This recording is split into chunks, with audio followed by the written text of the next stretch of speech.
ഈ കുടുംബത്തിൽ നിന്നല്ല ഏറ്റവും അത്യന്താപേക്ഷിതമായിട്ടുള്ളൊരു ഘടകമാണ് സ്നേഹം, അല്ലേ? ലവ്. ഇപ്പോൾ കുടുംബത്തിൻ്റെ ലവ് ലാംഗ്വേജ് എന്ന് പറയുമ്പോൾ ഒരു ഡിഫറെൻ്റാണ്, അല്ലേ? അല്ലെങ്കിൽ സുഹൃത്തുക്കളോടുള്ള ഒരു സംഭവം ഡിഫറെൻ്റാണ്. ഓരോന്നിനും ഓരോ വ്യത്യസ്തതയുണ്ടല്ലേ? ഉണ്ട്. അപ്പോൾ ശരിക്കും ഫാമിലിയിൽ അതിൻ്റെ ഒരു ഒരുപാട് കാര്യങ്ങൾ സത്യം പറഞ്ഞാൽ ഞാൻ അറിയേണ്ടതുണ്ടല്ലോ. ഉണ്ട്. അപ്പോൾ അതിനെക്കുറിച്ച് ഒന്ന് വ്യക്തമാക്കാം. തീർച്ചയായിട്ടും. ഈ മനുഷ്യൻ്റെ ഒരു അടിസ്ഥാന ആവശ്യമാണല്ലോ സ്നേഹിക്കുക, സ്നേഹിക്കപ്പെടുക. അതെ. ഇപ്പം നമ്മുടെ ആഹാരം പോലെ ശ്വാസം പോലെ തന്നെ മനസ്സിൻ്റെ ഏറ്റവും വലിയ അത്യാവശ്യമാണ് സ്നേഹം ലഭിക്കുക എന്നത്. അതെ അതെ. അപ്പം സ്നേഹം കൊടുക്കാനും വാങ്ങാനും മനുഷ്യന് ഒരു സഹജവാസനയുണ്ട്. ഉണ്ട്. എല്ലാവരും മിക്കവരും സ്നേഹിക്കുന്നവരും സ്നേഹം ആഗ്രഹിക്കുന്നവരുമാണ്. അതെ. പക്ഷെ പലപ്പോഴും സ്നേഹിക്കുന്നവരെ ധരിപ്പിക്കാൻ കഴിയുന്നവരുടെ എണ്ണം വളരെ കുറവാണ്. മാതാപിതാക്കളെ നോക്കിയാൽ മക്കളെ സ്നേഹിക്കാത്ത മാതാപിതാക്കൾ വളരെ ചുരുക്കമേ ഉള്ളൂ. അതെ അതെ. മിക്കവരും മക്കളെ ഭയങ്കര മക്കൾക്ക് വേണ്ടി ജീവിക്കുന്നവരാണ്, അല്ലേ? അതെ അതെ അതെ. ഭാര്യ ഭർത്താവിന് വേണ്ടി ജീവിക്കുന്നു, ഭർത്താവ് ഭാര്യയ്ക്ക് വേണ്ടി ജീവിക്കുന്നു, മാതാപിതാക്കൾക്ക് വേണ്ടി മക്കൾ ജീവിക്കുന്നു. അങ്ങനെ കുടുംബത്തിനകത്ത് അതിശക്തമായ രീതിയിൽ സ്നേഹം നാം പ്രകടിപ്പിക്കാറുണ്ട്. അതെ അതെ. പക്ഷേ നമ്മൾ പലപ്പോഴും ആളുകളെ കണ്ട് അവരോട് വ്യക്തിപരമായി സംസാരിച്ചാൽ എനിക്ക് സ്നേഹം ലഭിക്കുന്നു എന്ന ബോധ്യമുള്ളവരുടെ എണ്ണം വളരെ കുറവ്. അത് വളരെ രസകരമായ കാര്യമാണ്, അല്ലേ? എല്ലാവരും സ്നേഹിക്കുന്നുണ്ടെങ്കിലും സ്നേഹം ലഭിക്കുന്നില്ല.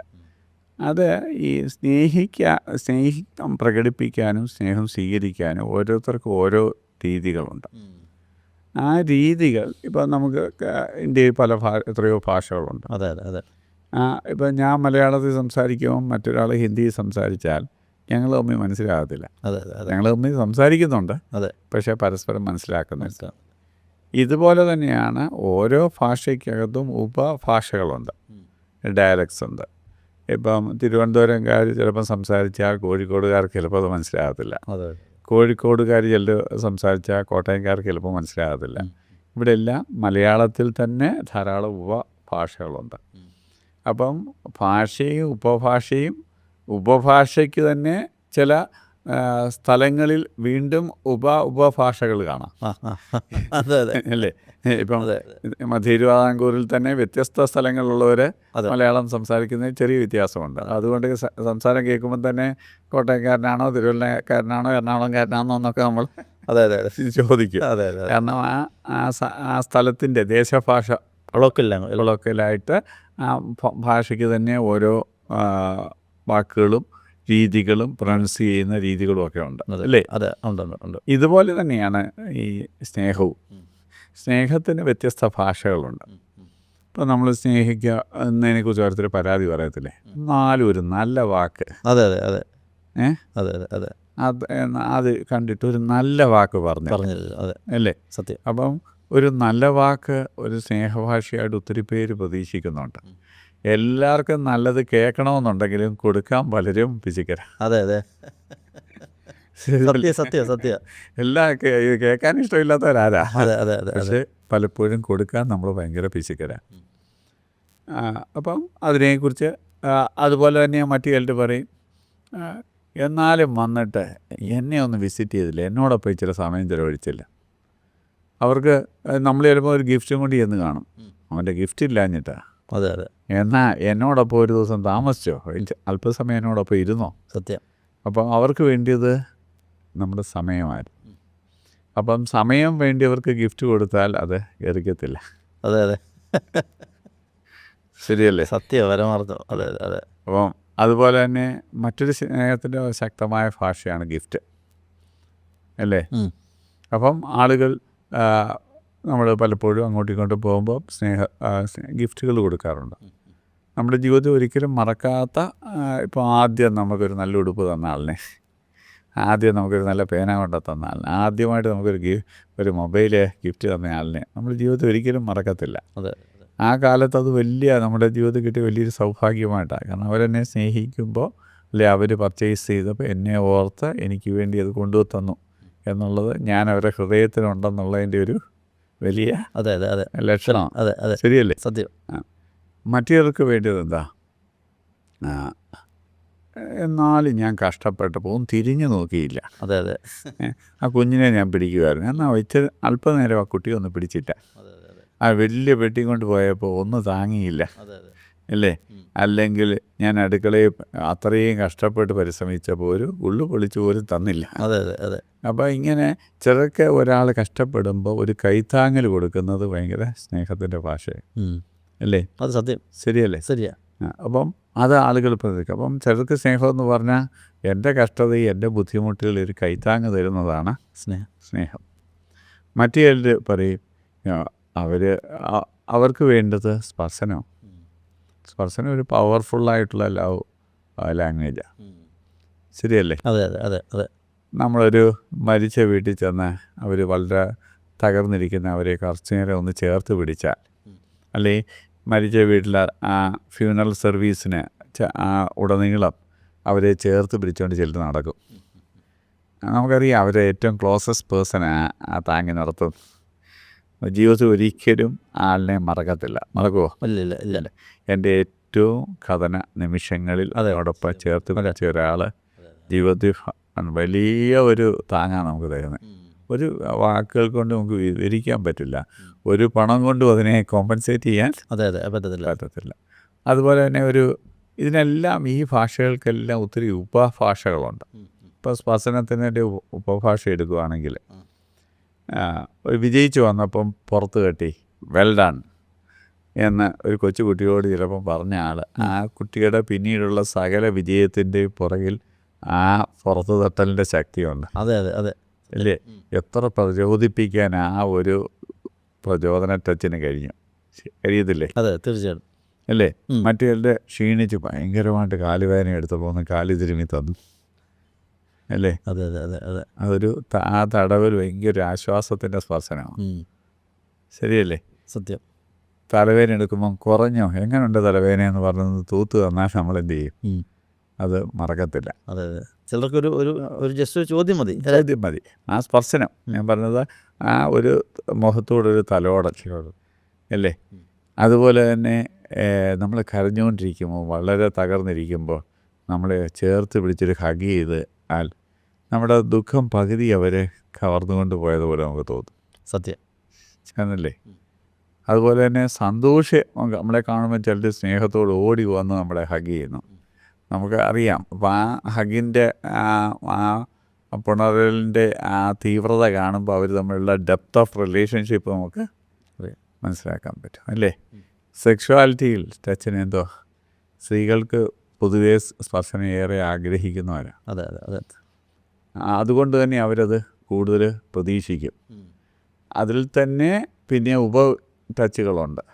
എവിടെയാണ് ടച്ച് ചെയ്യുന്നത്, എങ്ങനെയാണ് ടച്ച് ചെയ്യുന്നത്, ഇത് ഓരോരുത്തർക്കും വളരെ വ്യത്യസ്തമാണ് അല്ലേ. അതെ അതെ അതെ അതെ. നമ്മുടെ ഈ സെക്ഷൽ ഫ്രസ്ട്രേഷനുമായിട്ട് ബന്ധപ്പെട്ട് ഇതിന് വലിയ സാധ്യതയുണ്ട്. കാരണം സെക്ഷൽ ഫ്രസ്ട്രേഷൻ പലരും വിചാരിക്കുന്നത് ഈ ഓരോരുത്തരും പ്രതീക്ഷിക്കുന്ന ടച്ച് എന്താണെന്ന് മറ്റേ ആൾക്ക് മനസ്സിലാകുന്നില്ല. ഇവർ ടച്ച് ചെയ്യുന്നുണ്ട്, പക്ഷെ അവരുദ്ദേശിക്കുന്ന ടച്ച് മറ്റേ ആൾ പ്രതീക്ഷിക്കുന്ന ടച്ചല്ല. കാരണം നമ്മൾ ഒരു സെക്ഷൽ ഓർഗനെന്ന് വിചാരിക്കാത്ത ധാരാളം അവയവങ്ങൾ വളരെ ലൈംഗിക പ്രചോദനം നൽകുന്നതായിട്ടുണ്ട്. തലമുടിയെ സ്പർശിച്ചാൽ അതെ വികാരം വരുന്നവരുണ്ട്. ഉണ്ട്. ഒരു ലൈംഗിക അവയവത്തേക്കാൾ കൂടുതൽ. അതെ അതെ അതെ. കഴുത്തൊരു ലൈംഗിക അവയവം അല്ലല്ലോ, പക്ഷേ കഴുത്തിന് ഭയങ്കര സ്പർശന ശക്തിയുണ്ട്. അതെ അതെ അതെ. ഹൈലി ഇമോഷണൽ സ്ത്രീകളൊക്കെ കൂടുതൽ. ചെവി, കഴുത്ത്, വിരൽ, കാല് അല്ലേ. ശരീരത്തിൻ്റെ വ്യത്യസ്ത ഭാഗങ്ങൾ ഓരോരുത്തർക്കും ഈ വ്യത്യസ്ത ഓരോ വ്യക്തികളനുസരിച്ച് എവിടെയാണ് സ്പർശന സുഖം ലഭിക്കുന്നതെന്ന് ഓരോ വ്യക്തികൾക്കും വ്യത്യസ്തമായ ധാരണകളും പ്രതീക്ഷകളും ഉണ്ട് അല്ലേ. അത് മനസ്സിലാക്കി അത് സ്പർശിക്കുക. അതിൽ തന്നെ ഹാർഡ് ടച്ച് ഇഷ്ടമുള്ളവരുണ്ട്, സോഫ്റ്റ് ടച്ച് ഇഷ്ടമുള്ളവരുണ്ട്. അതെ അതെ. അങ്ങനെ ഈ സ്പർശനത്തിന് എന്തെല്ലാം മഹാനതകളുണ്ട്. അതെ അതെ അതെ. നമുക്ക് ചിന്തിക്കാൻ കഴിയാത്ത അല്ലേ. അതെ. അപ്പം ചിലർക്കാണെങ്കിൽ സ്നേഹത്തെ അവർ സ്പർശിക്കുന്നത് മറ്റേ ആർക്ക് ചിലപ്പം അരോചകമായ സ്ഥലത്തായിരിക്കും. ഇവിടെ എനിക്കൊരു കേസ് വന്നു. ഭർത്താവിന് ഭാര്യ ഭയങ്കര ഇഷ്ടമാണ്. അടുത്ത് വരുമ്പോൾ ഈ വയറിൻ്റെ ഭാഗത്തൊന്ന് ഇക്കിളിപ്പെടുത്തും. അവർക്ക് ഏറ്റവും അരോചകമാണ് അത് ഇട്ട് കഴിഞ്ഞാൽ അവർ ഉടനെ എഴുന്നേറ്റ് പോകും. ഇവരെ ഏറ്റവും ഇഷ്ടപ്പെടുന്ന ആ ടച്ചാണ്, ഇഷ്ടപ്പെട്ട ടച്ച് ചെയ്യുന്നത്. മറ്റേ ആൾക്കത് അരോചകമാണ്. അത് ശരിക്കും സംഭവിക്കുന്നത് ഈ രണ്ട് ദേശങ്ങളിലുള്ള ആളുകളായതുകൊണ്ടാണോ? ദേശങ്ങളല്ല, ഓരോരുത്തരും വളർന്നു വന്ന പശ്ചാത്തലങ്ങൾ, ഓരോരുത്തരുടെ ധാരാളം കാര്യങ്ങളാണല്ലോ നമ്മുടെ വ്യക്തിത്വത്തെ രൂപപ്പെടുത്തുന്നത്. അപ്പോൾ സ്പർശനത്തെ ആളുകൾക്ക് ചിലയിടത്ത് ഭയങ്കര ഇഷ്ടമാണ്, ചിലയിടത്ത് ഭയങ്കര ബുദ്ധിമുട്ടാണ്. അപ്പോൾ അത് നമ്മൾ പ്രതീക്ഷിക്കുന്നതിന് പ്രതികൂലമായ വികാരം ഉളവാക്കാൻ ചിലയിടത്ത് സ്പർശിച്ചാൽ. അപ്പോൾ അത് ആളും തരവും മനസ്സിലാക്കി, പ്രത്യേകിച്ച് ഹസ്ബൻഡ് ആൻഡ് വൈഫ് റിലേഷൻഷിപ്പിൽ അവർക്ക് എല്ലാ ഫ്രീഡവും ഉണ്ടല്ലോ. അതെ. അപ്പം പരസ്പരം എത്ര കപ്പിൾസ് ഇരുന്ന് ഈ സ്പർശനത്തെക്കുറിച്ച് തുറന്ന് സംസാരിച്ചിട്ടുണ്ട്. അതെ. എന്തിൻ്റെ സ്വന്തം പങ്കാളി ഇഷ്ടപ്പെടുന്ന സ്പർശനം എന്താ, ഇഷ്ടപ്പെടാത്ത സ്പർശനം എന്തോ, തിരിച്ചറിവ് എത്ര പേർക്കുണ്ടായിട്ടുണ്ട് അല്ലേ? അതെ. നമ്മൾ പലപ്പോഴും തുറന്ന ഒരു സംസാരം ചെയ്യാറ് ഇല്ല. ഇതുകൊണ്ട് തന്നെ സ്വന്തം പങ്കാളിയുടെ ഇറോട്ടിക് സോൺ എവിടെയാണ് എന്ന് അറിയാത്ത 10-20 വർഷമായിട്ട് വിവാഹം കഴിച്ച് ജീവിക്കുന്നവർ ഉണ്ട്. ശരിയല്ലേ? സത്യം. അത് വളരെ ഇമ്പോർട്ടൻ്റ് ആണ്. അതുകൊണ്ട് ഭാര്യയും ഭർത്താവും തമ്മിൽ ഒരു നാണത്തിൻ്റെ ആവശ്യമില്ല. വളരെ തുറന്ന് സംസാരിക്കുകയും തങ്ങൾക്ക് ഇഷ്ടമുള്ള ടച്ച് എന്താണ്, ഇഷ്ടമില്ലാത്ത സ്പർശനം എന്താണ്, അനുകൂലമായ വികാരം ഉളവാക്കുന്നത് എന്താണ്, പ്രതികൂലമായ വികാരം ഉളവാക്കുന്നത് എന്താണെന്ന് സ്വന്തം പങ്കാളിയോട് തുറന്ന് സംസാരിക്കുകയാണെങ്കിൽ തീർച്ചയായിട്ടും ഇരു പങ്കാളികൾക്കും പരസ്പരം അവരിനിഷ്ടപ്പെടുന്ന സ്പർശനവും ഇഷ്ടപ്പെടാത്ത സ്പർശനവും തിരിച്ചറിയാനും ഇഷ്ടപ്പെടാത്തത് ഒഴിവാക്കാനും ഇഷ്ടപ്പെടുന്നത് ചെയ്തവരെ സന്തോഷിപ്പിക്കാനും കഴിയും. ശരിയല്ലേ? അപ്പോൾ ലൈംഗികതയ്ക്കകത്ത് തന്നെയുള്ള ഉപഭാഷകളെക്കുറിച്ചാണ് ഞാനിപ്പം പറയുന്നത്. അപ്പം സ്പർശനത്തിനകത്ത് ധാരാളം സാധ്യതകളുണ്ട്. ഷെയ്ക്ക് ഹാൻഡ് അല്ലേ, ഒരാളെ നമ്മൾ ഒരു സ്പർശിച്ചുകൊണ്ട് ഷെയ്ക്ക് ഹാൻഡ് കൊടുക്കുന്നതും നമ്മൾ മാറി നിന്ന് വന്നിക്കുന്നതും തമ്മിൽ വ്യത്യാസമുണ്ട്. അപ്പം തീർച്ചയായിട്ടും സ്പർശനത്തിന് വലിയ സാധ്യതകൾ ഉണ്ട്.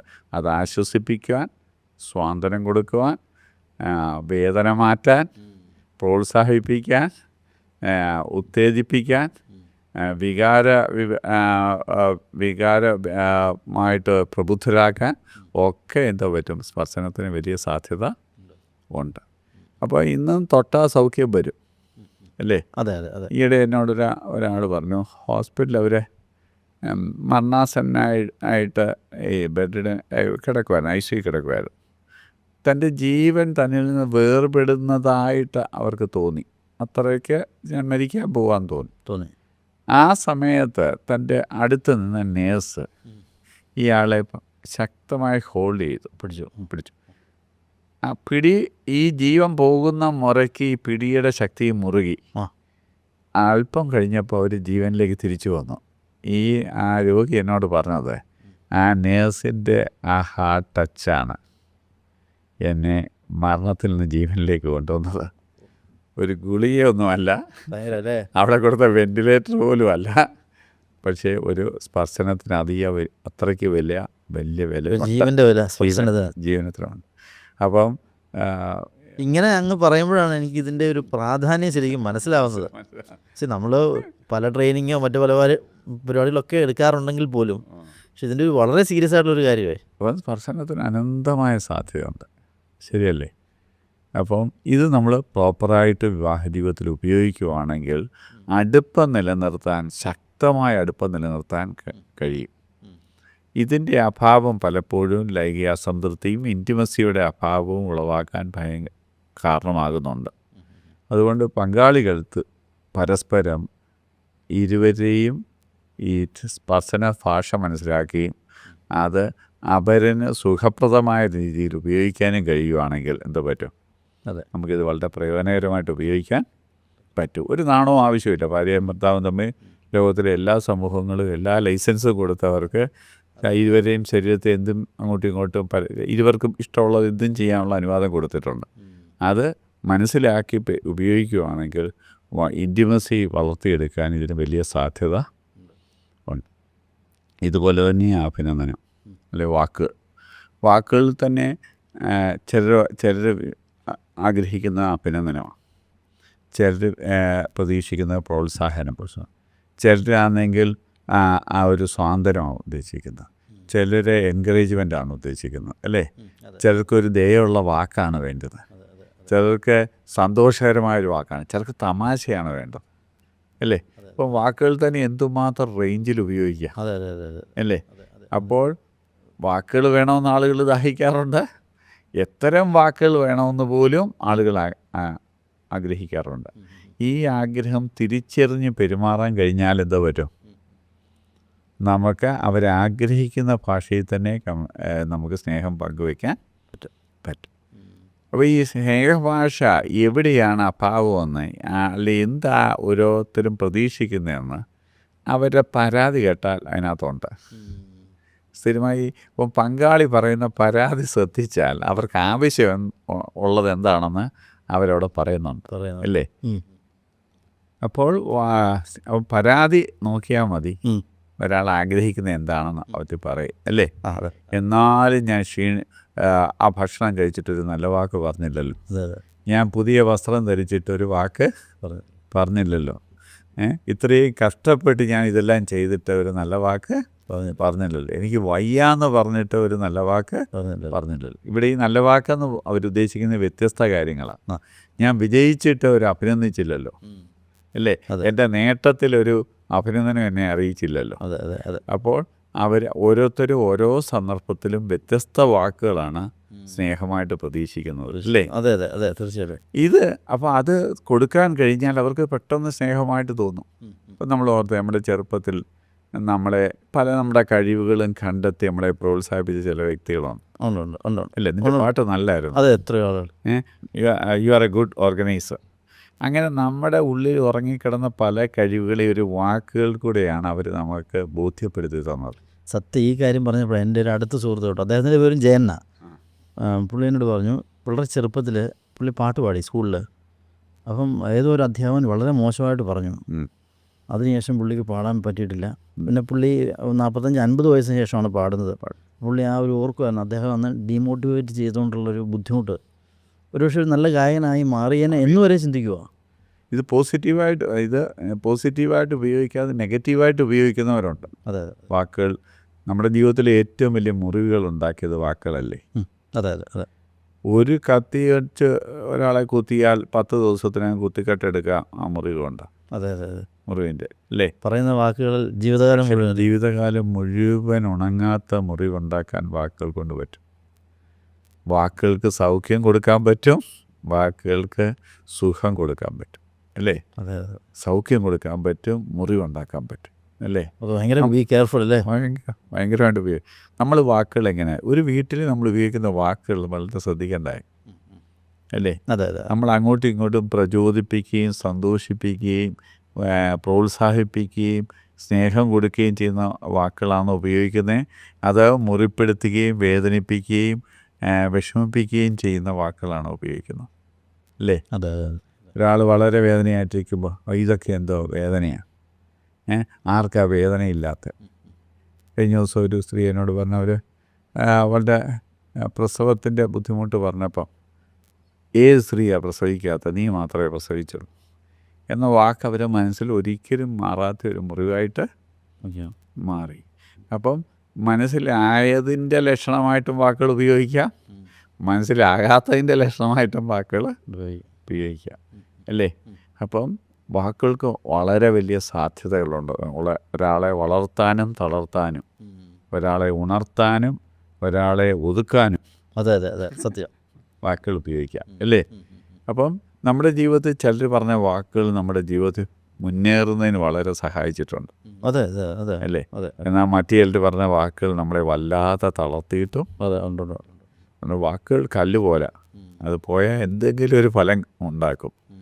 വളരെ വളരെ സൂക്ഷിച്ചേ വാക്കുകൾ ഉപയോഗിക്കാവൂ. പ്രത്യേകിച്ച് കുടുംബജീവിതത്തിൽ, പ്രത്യേകിച്ച് കാര്യഭർത്തൃ ബന്ധത്തിൽ, കുഞ്ഞുങ്ങളുമായുള്ള ബന്ധത്തിൽ നമ്മളവരോട് പറയുന്ന ഓരോ വാക്കുകളും അവരിലെ പോസിറ്റീവോ നെഗറ്റീവായ ഒരു അനുഭവം ഉണ്ടാക്കുന്നു. അതുകൊണ്ട് പോസിറ്റീവ് അനുഭവം ഉണ്ടാക്കുന്നുണ്ടോ, ഏതെങ്കിലും നെഗറ്റീവ് അനുഭവം ഉണ്ടാക്കുന്നുണ്ടോ എന്ന് നമ്മളെപ്പോഴും കെയർഫുള്ളാകണം. ഏതെങ്കിലും അബദ്ധവശാൽ നമ്മുടെ ഒരു വാക്ക് ഒരാൾക്ക് മുറിവുണ്ടാക്കിയാൽ അവരോട് പോയി അപ്പോൾ തന്നെ ക്ഷമ ചോദിച്ച് സെറ്റിലാക്കണം. അപ്പോൾ തന്നെ ചെയ്യണം, പിന്നീട് ചെയ്തൊരു കാര്യമില്ല. അത് കാരണം അപ്പോൾ അതിൻ്റെ ആ മുറിവിൻ്റെ ആഴം കുറയും. അറിയാതെ പറ്റിപ്പോയതാണ്. പെട്ടെന്ന് നല്ലൊരു ദേഷ്യത്തിൽ പറഞ്ഞു പോയാൽ എക്സ്ട്രീംലി സോറി എന്ന് പറഞ്ഞപ്പോൾ, അതേസമയം ഒരിക്കലും തെറ്റായ വാക്ക് ഉപയോഗിച്ച് ന്യായീകരിച്ചാൽ ആ മുറിവിൻ്റെ ആഴം കൂടും. ആ വ്യക്തിയെ തന്നെ ഇല്ലാതാക്കും ഒരു ഇല്ലാതാക്കാൻ പറ്റും. ഒത്തിരിയും പേര് ധാരാളം അധ്യാപകർ, പേരൻസ് ഒക്കെ കുട്ടികളുടെ ജീവിതം നശിപ്പിച്ചിട്ടുണ്ട്, നാമ്പ് നുള്ളി കളഞ്ഞിട്ടുണ്ട് ഈ വാക്കുകൾ കൊണ്ട്. ഒരു കൗൺസിലർ എന്നുള്ളതിൽ എത്രയോ കേസുകൾ വന്ന് അവർ ജീവിതം തകർത്ത വാക്കുകൾ എന്നോട് പറഞ്ഞിട്ടുണ്ട്. എന്നാൽ ജീവിതം വളർത്തിയ വാക്കുകളും ധാരാളം പേര് പറഞ്ഞിട്ടുണ്ട്. ചെറിയൊരു വാക്കുകൊണ്ട് തന്നെ ജീവിതകാലം മുഴുവൻ ട്രോമറ്റൈസ്ഡ് അല്ലേ? ആകാൻ പറ്റും ഭയങ്കരമായിട്ട്. അതുകൊണ്ട് വാക്കുകൾ വളരെ സൂക്ഷിച്ചുപയോഗിക്കണം. വളരെ ശക്തമായൊരു ഭാഷയാണ് വാക്കുകൾ. ഒരു ചെലവുമില്ല അല്ലേ? ഒരു അഭിനന്ദിക്കാൻ, പ്രോത്സാഹിപ്പിക്കാൻ, ആശ്വസിപ്പിക്കാൻ എന്തോ ചിലവാണ്. പക്ഷേ ഒരു മനുഷ്യൻ്റെ ഏറെ സന്തോഷവും ഏറെ വളർച്ചയും ഉണ്ടാക്കാൻ വാക്കുകൾക്ക് കഴിയും. ഈ വാക്ക് പക്ഷേ നമ്മൾ ഉപയോഗിക്കുന്നത് എന്തിനാ ഇത്രയും ലുബ്ധത, ആവശ്യത ഇല്ല. സോ നമ്മൾ വളരെ പോസിറ്റീവായ വാക്കുകൾ ഉപയോഗിക്കണം. ഈ ഒരു വീട്ടിലെ തന്നെ വാക്കുകളാണ് ഒരു വീട്ടിലെ ഒരു ദിവസം തന്നെ മനോഹരമാക്കുന്നത് അല്ലേ? അതെ. നമുക്കൊരു കുട്ടിയെ പോയി രാവിലെ സന്തോഷത്തോടെ ഉണർത്തത്തില്ലേ, മോനെ ഗുഡ് മോർണിംഗ്, എഴുന്നേറ്റ് 6 മണിയായി എന്ന് പറയുന്നതും എന്താ കിടപ്പാടാ, അതുപോലെ കിടക്കുക രാവിലെ എന്ന് പറഞ്ഞ് അവനെ ഇൻസൾട്ട് ചെയ്ത് നമുക്ക് തോന്നാം. അപ്പോൾ ആ തുടക്കം തന്നെ ആ ദിവസം പോയി. അതെ ശരിയല്ലേ? ഒരു വാക്കുകൊണ്ട് ആ ദിവസത്തെ മൂഡ് ഔട്ടാക്കാൻ നമുക്ക് പറ്റും. അതേസമയം ഒരു രാവിലെ തന്നെ ഒരു ഉണർവ് കൊടുക്കാൻ നമുക്ക് ആ വാക്കുകൾ കൊണ്ട് പറ്റും. അതുകൊണ്ട് ഓരോ നിമിഷവും നമ്മൾ വീട്ടിൽ എക്സ്ചേഞ്ച് ചെയ്യുന്ന വാക്കുകൾ ശ്രദ്ധിക്കണം. അത് സ്നേഹത്തിൻ്റെ ഭാഷയായിരിക്കണം, അത് വളർത്തുന്ന ഭാഷയായിരിക്കണം, ഉണർത്തുന്നതായിരിക്കണം. ഒരാളെ ധൈര്യപ്പെടുത്തുന്ന, പ്രോത്സാഹിപ്പിക്കുന്ന, സന്തോഷിപ്പിക്കുന്ന വാക്കുകൾ പറയാൻ നാം പ്രത്യേകം ശ്രദ്ധിക്കാം അല്ലേ? പക്ഷെ മുറിവേൽക്കണമെന്ന് വിചാരിച്ച് പറയാത്ത കാര്യങ്ങൾ പോലും അല്ലേ മുറിവേൽപ്പിക്കാം. പൊതുവേ നമ്മുടെ കൾച്ചറിൽ, പ്രത്യേകിച്ച് കേരളത്തിൽ, പ്രത്യേകിച്ച് ഈ സൗത്ത് കേരളയിൽ നമ്മൾ ഈ പോസിറ്റീവ് വാക്കുകൾ പറയാൻ ഒത്തിരി പിശുക്കരാണ്. നോർത്ത് കേരള കുറച്ചുകൂടെ പോസിറ്റീവാണ് ആണല്ലേ? അവർ കുറച്ചുകൂടെ നല്ല വാക്കുകൾ കുറച്ചുകൂടെ പറയും. നമ്മളിവിടെ സൂപ്പറിൽ എങ്ങനെ ഉണ്ടായിരുന്നു ഭക്ഷണം എന്ന് ചോദിച്ചാൽ മാക്സിമം പറയുന്നത് കുഴപ്പമില്ലായിരുന്നു, വലിയ കുഴപ്പമില്ലായിരുന്നു. അല്ല, നല്ലതാണെന്ന് പറയുന്നത് വളരെ കുറച്ച് പേരെ പറയാറുള്ളൂ. അതുകൊണ്ട് ഇങ്ങനെ നമുക്ക് കുറച്ചുകൂടെ പോസിറ്റീവായിട്ട് സംസാരിക്കാൻ പഠിക്കുകയാണെങ്കിൽ അതൊരു വലിയ വിദ്യാഭ്യാസമാണ്, വലിയൊരു അറിവാണ്, വലിയൊരു പ്രയോജനകരമായ അറിവ് ആണ്. അതിന് വലിയ വിദ്യാഭ്യാസമൊന്നും വേണമെന്നില്ല. പക്ഷേ മനസ്സിൽ ഈ കാര്യം ശ്രദ്ധിക്കണം. ഇത് വളരെ വലിയ ഇമ്പാക്റ്റ് ഉണ്ടാക്കുന്ന കാര്യമാണ് വാക്കുകൾ അല്ലേ? കുടുംബജീവിതത്തിൽ വാക്കുകൾക്ക് വലിയ സാധ്യത ഉണ്ട്. മറ്റൊരു ഇതാണ് സമയം അല്ലേ? നമ്മളൊരാൾ ആരാ ഉറ്റമിത്രമെന്ന് അങ്ങനെ കണ്ടുപിടിക്കുന്നത്? ആര് തമ്മിലാണ് കൂടുതൽ സമയം ചെലവഴിക്കുന്നതെന്ന് നോക്കിയാൽ മതി. ആരാണ് അല്ലേ? അതെ. എപ്പോഴും അവർ ഒന്നിച്ചിരിക്കാൻ, ഒന്നിച്ച് കൂടാൻ, ഒന്നിച്ച് യാത്ര ചെയ്യാൻ, ഒന്നിച്ച് ഭക്ഷണം കഴിക്കാനും ഒക്കെ അവർ സമയം കണ്ടെത്തും അല്ലേ? അപ്പോൾ ആത്മമിത്രങ്ങൾ എപ്പോഴും ഇതുപോലെ തന്നെ നല്ല പങ്കാളികളാണെങ്കിലും എന്ത് ചെയ്യും? അവരൊന്നിച്ചിരിക്കാൻ ശ്രമിക്കും. എത്ര തിരക്കുണ്ടെങ്കിലും എങ്ങനെങ്കിലും ഒന്നിച്ചു കൂടാൻ ശ്രമിക്കും. അതാണ് നല്ലൊരു കുടുംബത്തിൻ്റെ ലക്ഷണം. എത്ര സമയമില്ലെങ്കിലും ഉള്ള സമയം ഒന്നിച്ചിരിക്കാൻ അവരാഗ്രഹിക്കും. അതിനുവേണ്ടി ഒരു പരിശ്രമം കാണും അല്ലേ? അങ്ങനെ പരിശ്രമിച്ചാൽ നമുക്ക് എല്ലാവർക്കും സമയമുണ്ട്. ലോകത്തിലെ വലിയ തിരക്കുള്ള ആളുകൾക്ക് പോലും ഫാമിലി ടൈമുണ്ട്. അതിന് പ്രാധാന്യം കൊടുത്താൽ. കാരണം ടൈം എന്ന് പറഞ്ഞാൽ ഞാൻ വീട്ടിലുണ്ടായിരുന്നത് കൊണ്ട് എൻ്റെ വീട്ടുകാരോടൊപ്പം സമയം ചിലവഴിക്കുന്നില്ല. വീട്ടിലുണ്ടായിരുന്ന പോലെ അവരോടൊപ്പം ചിലവഴിക്കുന്ന സമയമാണ് അവർക്കുള്ള സമയം. അവർക്ക് വേണ്ടി മാത്രം ഡിവോട്ടഡായിട്ടുള്ള സമയം കൊടുക്കുമ്പോഴാണ് അവർക്ക് സമയം കിട്ടിയെന്ന് തോന്നുക അല്ലേ? അതിന് അൺഡിവൈഡഡ് അറ്റൻഷൻ. നമ്മൾ മറ്റൊന്നിനും ശ്രദ്ധിക്കാതെ ഒരാൾക്ക് വേണ്ടി മാത്രം സമയം ചിലവഴിക്കുമ്പോൾ നമുക്ക് തോന്നും എന്നോടൊപ്പം സമയം ചിലവഴിച്ചത്. അത് സത്യത്തിൽ നമ്മളെ തന്നെ നൽകല അല്ലേ? ഒരുതരം സമയം കൊടുക്കുക എന്ന് പറഞ്ഞാൽ എന്നെ തന്നെ പൂർണ്ണമായി ഒരാൾക്ക് കൊടുക്കുക. അതെ. അപ്പോൾ ഒരു സ്വയം നൽകലൂടാണ് സമയം കൊടുക്കലേ, സ്വയം നൽകൽ അല്ലേ? അതെ, നമ്മളെ തന്നെ നൽകുക. അതെ. അപ്പോൾ അത്രയ്ക്ക് പ്രാധാന്യമുണ്ട് സമയം അല്ലേ? ഇപ്പം ഒരു വിദേശത്തു നിന്ന് 30 ദിവസത്തേക്ക് അവധിക്ക് വന്ന ഒരാൾ ഒരു ദിവസം നമ്മളോടൊപ്പം വന്ന് താമസിച്ചെന്ന് പറഞ്ഞാൽ, അല്ലെ 2 ദിവസം നമ്മളോടൊപ്പം ചിലവഴിക്കണമെന്ന് പറഞ്ഞാൽ നമുക്ക് മനസ്സിലായി അവരുടെ ഹൃദയത്തിൽ നമുക്ക് എന്തുമാത്രം പ്രാധാന്യം ഉണ്ടെന്ന് അല്ലേ? അതെ അതെ. ഞാൻ വീട്ടിലോട്ട് വരുന്നുണ്ട്, 2 ദിവസം നിങ്ങളോടൊപ്പം താമസിക്കുന്നത്, അല്ലെങ്കിൽ നമുക്ക് 2 പേർക്കും കൂടെ എവിടെയെങ്കിലും പോവാം എന്ന് പറയുമ്പോൾ അത്രയ്ക്ക് ആഴമുള്ള സുഹൃത്തുക്കളെ അത് ആഗ്രഹിക്കത്തേ ഉള്ളൂ. അതുപോലെ തന്നെ കുടുംബാംഗങ്ങൾ എല്ലാ ദിവസവും അല്പസമയമെങ്കിലും ഒന്നിച്ച് ചിലവഴിക്കും. അത് ക്വാണ്ടിറ്റി ഓഫ് ടൈം ഇന്നത്തെ തിരക്കിൽ പലർക്കും ഇല്ലായിരിക്കാം, പക്ഷേ ക്വാളിറ്റി ഓഫ് ടൈം നമുക്ക് കൊടുക്കാം. ഉള്ള സമയം ഗുണകരമായിട്ട് കൊടുക്കാം. ഇപ്പം ഞാൻ എൻ്റെ വൈഫിനോട് സംസാരിക്കുമ്പം ഫോൺ തോണ്ടിക്കൊണ്ടിരുന്നാണ്ട് കാര്യമില്ല, അല്ലേ? പത്രം വായിച്ചുകൊണ്ട് TV കണ്ടുകൊണ്ട് അവരോടൊപ്പം സമയം ചെലവഴിക്കുന്നവരോടൊപ്പം സമയമല്ല, അവർക്ക് വേണ്ടി മാത്രം കൊടുക്കുന്ന സമയമാണ്. അത് വളരെ ചുരുങ്ങിയ സമയമാണെങ്കിൽ പോലും അതിന് ഭയങ്കര പ്രയോജനം കിട്ടത്തില്ലേ? അതെ അതെ അതെ അതെ. ഒന്നിച്ചിരുന്ന് ഭക്ഷണം കഴിക്കുക. ഇപ്പം നമ്മൾ 4 സ്ഥലത്തിരുന്ന് ഒരു ഭക്ഷണം കഴിക്കുന്നതും ഒരു മേശയ്ക്ക് ചുറ്റും 4 പേരും കൊണ്ടിരുന്ന് ഒരാൾ പ്ലേറ്റ് കൊണ്ടുവന്നു, ഒരാൾ ഫുഡ് കൊണ്ടുവന്നു, പല ഐറ്റം കൊണ്ടുവന്നു, അങ്ങോട്ടും ഇങ്ങോട്ടും ഷെയർ ചെയ്തു, ഒന്നുകൂടെ കഴിക്കാൻ പറഞ്ഞു, അതിനെക്കുറിച്ചൊരു നല്ല കമൻറ്റ് പറഞ്ഞു, അതെ അതെ അതെ അല്ലേ? അത് ക്ഷീണിച്ചു പോയാലോ, ഇതുകൂടെ കഴിക്കുമെന്ന് പറഞ്ഞ ഒരാൾ ഇട്ട് കൊടുത്തു. പപ്പായിക്ക് ഷുഗറുണ്ട്, മധുരം ഇട്ട് കൊടുക്കണ്ട എന്നൊരാൾ പറഞ്ഞു. ഉപ്പ് കഴിഞ്ഞ ദിവസം കൂടുതലല്ലേ, ഉപ്പ് കൂട്ടി കഴിക്കണ്ട എന്ന് മറ്റൊരാൾ പറഞ്ഞു. നീ ക്ഷീണിച്ചു പോയല്ലോ, നീ അല്പം കൂടെ കഴിക്കുമെന്ന് പറഞ്ഞ് ഒരു തവി കൂടി ഇട്ട് കൊടുത്തു. ഇതൊക്കെ ഒരു കരുതലിൻ്റെ ലാംഗ്വേജാണ്, ആണോ? അതെ അതെ അതെ. കാരണം ഞാനവിടെ അപ്പോൾ അതൊരു ക്വാളിറ്റി ടൈമാണ് ആ ഫുഡ് കഴിക്കൽ. അതേസമയം ഫുഡ് ഉണ്ടാക്കി 4 പേര് 4 വശത്ത് നിന്ന് കഴിച്ചിട്ട് പോയാൽ അതൊരു ഫാമിലി ടൈം അല്ല, ആണോ? അതെ അതെ അതെ അതെ. ഇങ്ങനെ നമുക്ക് രാവിലെ തൊട്ട് രാത്രി വരെയുള്ള വ്യത്യസ്തമായ സമയങ്ങൾ വളരെ ക്വാളിറ്റേറ്റീവായിട്ട് സമയം ചെലവഴിക്കാൻ പറ്റും. അങ്ങനെ പറ്റിയാൽ എന്നോടൊപ്പം സമയം ചെലവഴിച്ചെന്ന് നമുക്ക് ഫീല് ഉണ്ടാവും ചെയ്യും. ആ സമയം ചെലവഴിക്കൽ വലിയൊരു സ്നേഹത്തിൻ്റെ സന്ദേശമാണ് കൊടുക്കുന്നത്, ആണോ? അതെ അതെ തീർച്ചയായും. അപ്പോൾ ആരോടൊപ്പം ഏറെ സമയം ചെലവഴിക്കാൻ ആഗ്രഹിക്കുന്നു, ക്വാളിറ്റി ടൈംസ് ചെലവഴിക്കാൻ ആഗ്രഹിക്കുന്നു, അത് അവർ തമ്മിലുള്ള ബന്ധത്തിൻ്റെ ഊഷ്മളതയുടെ ഒരു വലിയ ഉദാഹരണമാണ്. ശരിയല്ലേ? അതെ അതെ അതെ അതെ. അതുകൊണ്ട് ക്വാളിറ്റി ടൈം അത് തന്നെ. പിന്നെ ഉപഭാഷകളുണ്ട്. എന്തിനു സമയം ചിലർക്ക് ഒന്നിച്ച് ഭക്ഷണം കഴിക്കാൻ വിളിക്കും, ചിലരെ ഒന്നിച്ച് യാത്ര ചെയ്യാൻ വിളിക്കും, ചിലർ ഒന്നിച്ച് പ്രാർത്ഥിക്കാൻ വിളിക്കും, ചിലർ ഹോബി കളിക്കാൻ 2 പേരും കൂടെ പോയി ബാഡ്മിൻ്റൺ കളിച്ചു, അല്ലെങ്കിൽ നടക്കാൻ പോയി, അല്ലെങ്കിൽ ഏതെങ്കിലും ഗെയിംസിൽ ഏർപ്പെട്ടു, അല്ലേ? അങ്ങനെ വ്യത്യസ്തമായ കാര്യങ്ങളിൽ നമുക്ക് സമയം ചെലവഴിക്കാം. അപ്പോൾ ഇതാണ് അതിൻ്റെ ഉപഭാഷ. സമയം ചെലവഴിക്കുന്നു, പക്ഷേ എന്തിനു സമയം ചെലവഴിക്കുന്നു എന്നുള്ളതാണ് ഉപഭാഷ, അല്ലേ? ഇതിൽ ആളുകൾ തമ്മിൽ എന്തുകൊണ്ട് വ്യത്യാസമുണ്ട്. അപ്പോൾ സമയം വേണമെന്നുള്ള ഒരാൾക്ക് നമ്മൾ നല്ല വാക്ക് പറഞ്ഞാൽ ചിലപ്പോൾ അവർക്ക് വലുതായിട്ട് അത് സ്വാധീനിക്കത്തില്ല. കാരണം അവർക്ക് വേണ്ടി അത് പ്രാഥമികമായിട്ട് സമയം വേണമെന്നുള്ളതാണ്, അല്ലേ? അപ്പോൾ ഇതാണ് ആഗ്രഹിക്കുന്ന ലവ് ലാംഗ്വേജിൽ മറ്റേ ആൾ പ്രകടിപ്പിച്ചെങ്കിലേ ഈ ആൾക്കത് സ്നേഹമായിട്ട് തോന്നത്തുള്ളൂ. മറ്റേ ആൾ മറ്റ് ഭാഷകളിൽ എപ്പോഴും സ്നേഹം കാണിച്ചുകൊണ്ടിരിക്കുമായിരിക്കും, പക്ഷേ അതവരെ മനസ്സിൽ തട്ടുന്നില്ല. കാരണം എന്താ? അവരതല്ല പ്രതീക്ഷിച്ചത്. ഇതാണ് ലവ് ലാംഗ്വേജിൻ്റെ ഭാഷ മനസ്സിലാക്കണമെന്നുള്ള വ്യത്യാസം മനസ്സിലാക്കണം, അല്ലേ? അതെ അതെ അതെ. ചിലർക്ക് ഗിഫ്റ്റ് വേറെ പവർഫുള്ളായിട്ടുള്ളൊരു മീൻസാണ് ഗിഫ്റ്റ്, അല്ലേ? അതെ അതെ അതെ. ഈയിടെ ഒരാളെന്നോട് പറഞ്ഞു, അദ്ദേഹം കുട്ടിയായിരുന്നപ്പോൾ ബോംബെ റെയിൽവേ സ്റ്റേഷനിൽ വെച്ച് ഒരു പമ്പരത്തിന് വേണ്ടി കരഞ്ഞു. ട്രെയിൻ വിടാൻ പമ്പരം അവിടെ വിറ്റുകൊണ്ടിരിക്കുകയായിരുന്നു. പേരൻസ് ട്രെയിൻ വിടാൻ തുടങ്ങിയ സമയമായിട്ട് വാങ്ങിച്ചു കൊടുത്തില്ല.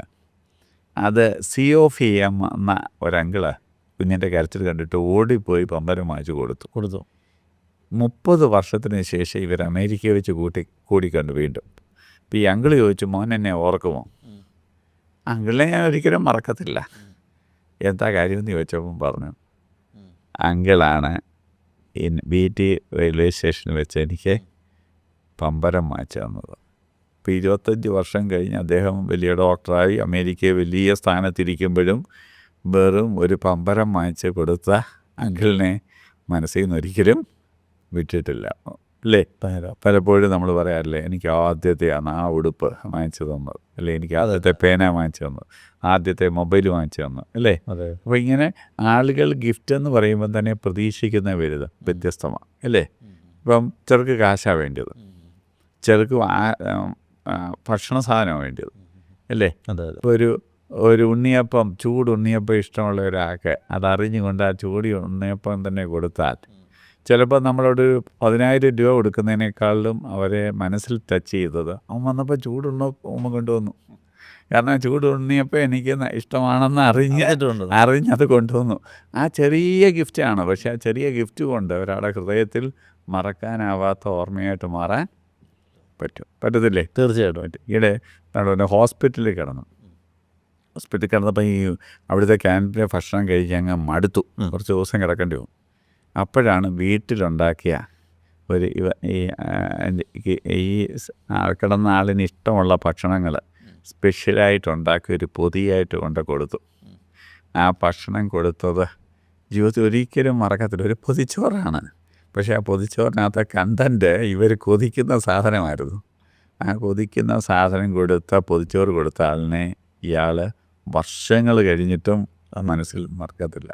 കാരണം ആളെന്നെ കണ്ടറിഞ്ഞ ആ സന്ദർഭത്തിൽ ഞാൻ മടുത്തിരിക്കുകയെന്നോ എനിക്ക് എന്താ വേണ്ടിയെന്നോ അറിഞ്ഞ് കണ്ട് ചെയ്തപ്പോൾ ആ ഹൃദയത്തിൽ കയറാൻ എന്തൊരു വലിയ ശക്തിയാണ്. നമ്മൾ ചെയ്യുന്ന ഇത്തരം ചിലർക്ക് വസ്ത്രം തന്നെ, പങ്കാളിക്കൊക്കെ വസ്ത്രം വാങ്ങിക്കുമ്പോൾ അവർക്ക് ഒരു സാരി വാങ്ങിച്ചു കൊടുത്തു. അതുകൊണ്ട് അവർക്ക് ഇഷ്ടമുള്ള സാരി, ഇഷ്ടമുള്ള ഡിസൈൻ, ഇഷ്ടമുള്ള കളർ അതറിഞ്ഞുകൊണ്ട് കൊടുക്കുകയാണെങ്കിലോ ഭയങ്കരമായിട്ട് ആളുകളോട് പറഞ്ഞ് നടക്കും അല്ലേ, ഇത് ചേട്ടൻ വാങ്ങിച്ചു തന്നു, ഇത് ആ ചേട്ടൻ വാങ്ങിച്ചു തന്നാന്ന് പറഞ്ഞ് ഭയങ്കരമായിട്ട് മനസ്സിനെ സ്വാധീനിക്കും. കാരണം ആ ടേസ്റ്റ് അറിഞ്ഞ് കൊടുത്തു. ശരിയല്ലേ? അതെ അതെ അതെ. അപ്പോൾ ഇതാണ് അതിൻ്റെ ഭാഷകൾ. ഈ തുണി തന്നെയാണ്, പക്ഷേ ഏത് തുണിയാണ് അല്ലേ, ഏത് ഡിസൈനാണ്, ഏത് ഭക്ഷണമാണ് എന്നത് ഭാഷയുടെ ഭാഷകളാണ് അല്ലേ. അത്രയും ഒരാളെ മനസ്സിലാക്കാൻ കഴിഞ്ഞാൽ എന്ത് ചെയ്യാൻ പറ്റും? ഒരാളുടെ ഹൃദയത്തിൽ ഒരിക്കലും മറക്കാത്ത കോറിയിടാൻ ഈ നമ്മുടെ ലവ് ലാംഗ്വേജിന് കഴിയുമോ? യെസ്, കഴിയും. ഇങ്ങനെ നോക്കുമ്പോൾ നമ്മുടെ മനസ്സിലും ഓരോരുത്തരുണ്ട്. ഞാനിങ്ങനെ ഓരോ മെമ്മറീസ് ഇങ്ങനെ വന്നുകൊണ്ടിരിക്കുക പറയും ഒത്തിരി ഓരോ ഓർമ്മകൾ വരികയാണ് അല്ലേ. അതെ അതെ. നമ്മൾ ഒരിക്കലും മറക്കാതെ നമ്മുടെ ഹൃദയത്തിൽ കയറി ഒരു വലിയ കാര്യങ്ങളൊന്നും ചെയ്തതല്ല, ഒരു പൊതിച്ചോറാണ്, അല്ലെങ്കിൽ ഒരു തുണിയാണ്, അല്ലെങ്കിൽ ഒരു തക്ക സമയത്ത് തന്ന ഒരു ആഹാരമാണ്, അല്ലെങ്കിൽ എന്തെങ്കിലും ഒരു ചെറിയ ഗിഫ്റ്റാണ്. പക്ഷെ അത് ഒരിക്കലും മറക്കാത്ത ഒരു ഓർമ്മയായിട്ട് മാറാം. മനുഷ്യൻ ശരിക്കും ഇമോഷൻസിൻ്റെ പുറത്താണ് ജീവിക്കുന്നത് അല്ലേ. ഇനി അല്ലെന്ന് പറഞ്ഞാലും അത് തന്നെ വാസ്തവം. അത് ഇമോഷണൽ ടച്ച് ഉണ്ടാക്കുന്ന കാര്യങ്ങളാണ്. ഇല്ലെങ്കിൽ അവൻ ജീവിക്കാൻ പറ്റത്തില്ല. അപ്പോൾ ആ ഇമോഷണൽ ടച്ച് ചെയ്യാൻ പറ്റുന്നവർക്കാണ് എന്ത് ചെയ്യുന്നത്, ഹൃദയത്തിൽ കയറിക്കൂടാൻ പറ്റുന്നത് അല്ലേ. അപ്പോൾ നമ്മൾ കൊടുക്കും, പക്ഷേ നമ്മൾ ഗിഫ്റ്റ് വാങ്ങിച്ചു കൊടുക്കും, പക്ഷേ എന്താ ഗിഫ്റ്റ് എന്ന് പലപ്പോഴും അവർക്ക് വേണ്ട ഗിഫ്റ്റ് എന്താണെന്ന് നമ്മൾക്ക് പലപ്പോഴും മനസ്സിലാകത്തില്ല. നമ്മുടെ ആരാണ് ഏതൊരു ബിസിനസ് എനിക്കൊന്നും ഇതാണെന്ന് തോന്നുന്നു, നമ്മുടെ ഫിഷിൻ്റെ ഫ്രഷ് ഹോം എന്ന് പറയുന്ന വലിയ ബിസിനസ്സാണല്ലോ. അവർ ബിസിനസ് പാർട്ട്നേഴ്സ്, അദ്ദേഹത്തിന് ഒരു പാർട്ണറുണ്ട്. അവർ തമ്മിൽ ഇതുവരെ ഒരു കോൺട്രാക്റ്റ് എഗ്രിമെൻ്റ് ഒന്നും ഉണ്ടായിട്ടില്ല. ഒരു സ്നേഹബന്ധത്തിൻ്റെ പുറത്തിൽ തുടങ്ങിയ ഒരു സംഭവം. എന്ന് പറഞ്ഞ പോലെ വലിയ ബിസിനസ് ഡീലുകൾ പോലും നടക്കുന്ന ഒരു ചെറിയൊരു അല്ലേ ഇമോഷണൽ കണക്ഷൻ. അപ്പം അങ്ങനെ തക്ക സമയത്ത് ചെയ്ത ചില ഗിഫ്റ്റുകൾക്ക് ഭയങ്കരമായ പവർഫുള്ളായിട്ട് സ്നേഹം എക്സ്ചേഞ്ച് ചെയ്യാൻ പറ്റും. അപ്പോൾ ചിലർക്ക് ഗിഫ്റ്റ് വളരെ പ്രതീക്ഷിക്കുന്നവരുണ്ട് അല്ലേ. ഉണ്ടോ ഇല്ലേ? ഉണ്ട്. എൻ്റെ ഒരു സ്പെഷ്യൽ ഡേയിൽ പ്രത്യേകിച്ച് ഹസ്ബൻഡും വൈഫും ഈ സ്പെഷ്യൽ ഡേ ഒക്കെ മറന്നുപോയി. ചിലർ എൻ്റെ ബർത്ത്ഡേ പോലും മറന്നുപോയി, എൻ്റെ വെഡിങ് ആനിവേഴ്സറി പോലും മറന്നുപോയി എന്ന് പറയുന്നത് ഭയങ്കര ഹർട്ടായിട്ടാണ്. കാരണം ഒരാൾക്കത് വലിയ പ്രാധാന്യമായിരിക്കും, മറ്റേ ആൾ തീരെ അത് പരിഗണിക്കാത്ത ആളായിരിക്കും. അപ്പം സ്നേഹം എക്സ്ചേഞ്ച് ചെയ്യാൻ പറ്റുന്ന ഒരു അവസരം എന്തോ ചെയ്തു, നഷ്ടപ്പെടുത്തി. ശരിയല്ലേ? അപ്പം തീർച്ചയായിട്ടും ഗിഫ്റ്റ് ഒരു പവർഫുൾ മീൻസാണ്. ലോകാരംഭം തൊട്ട് ആളുകൾ ഈ ഗിഫ്റ്റ് എക്സ്ചേഞ്ച് ചെയ്യുന്ന കൾച്ചറിൻ്റെ ഭാഗമാണ് അല്ലേ. എല്ലാ കൾച്ചറിലും, ലോകത്തിലുള്ള എല്ലാ കൾച്ചറിലും ഗിഫ്റ്റ് എക്സ്ചേഞ്ച് ഉണ്ടായിരുന്നു ഇല്ലേ? ഉണ്ട്. അതുകൊണ്ട് അതൊരു സമൂഹത്തിൻ്റെ ഇഴയെടുപ്പ് ഉണ്ടാക്കാൻ, ബന്ധങ്ങളുടെ ഇഴയെടുപ്പ് ഉണ്ടാക്കാൻ ഗിഫ്റ്റിന് വലിയ പ്രാധാന്യമുണ്ട്. അത് വിശേഷ ദിവസങ്ങളിലൊക്കെ ഉപയോഗിക്കുന്നത് തീർച്ചയായിട്ടും വളരെ നല്ലതാണ് അല്ലേ. അതെ.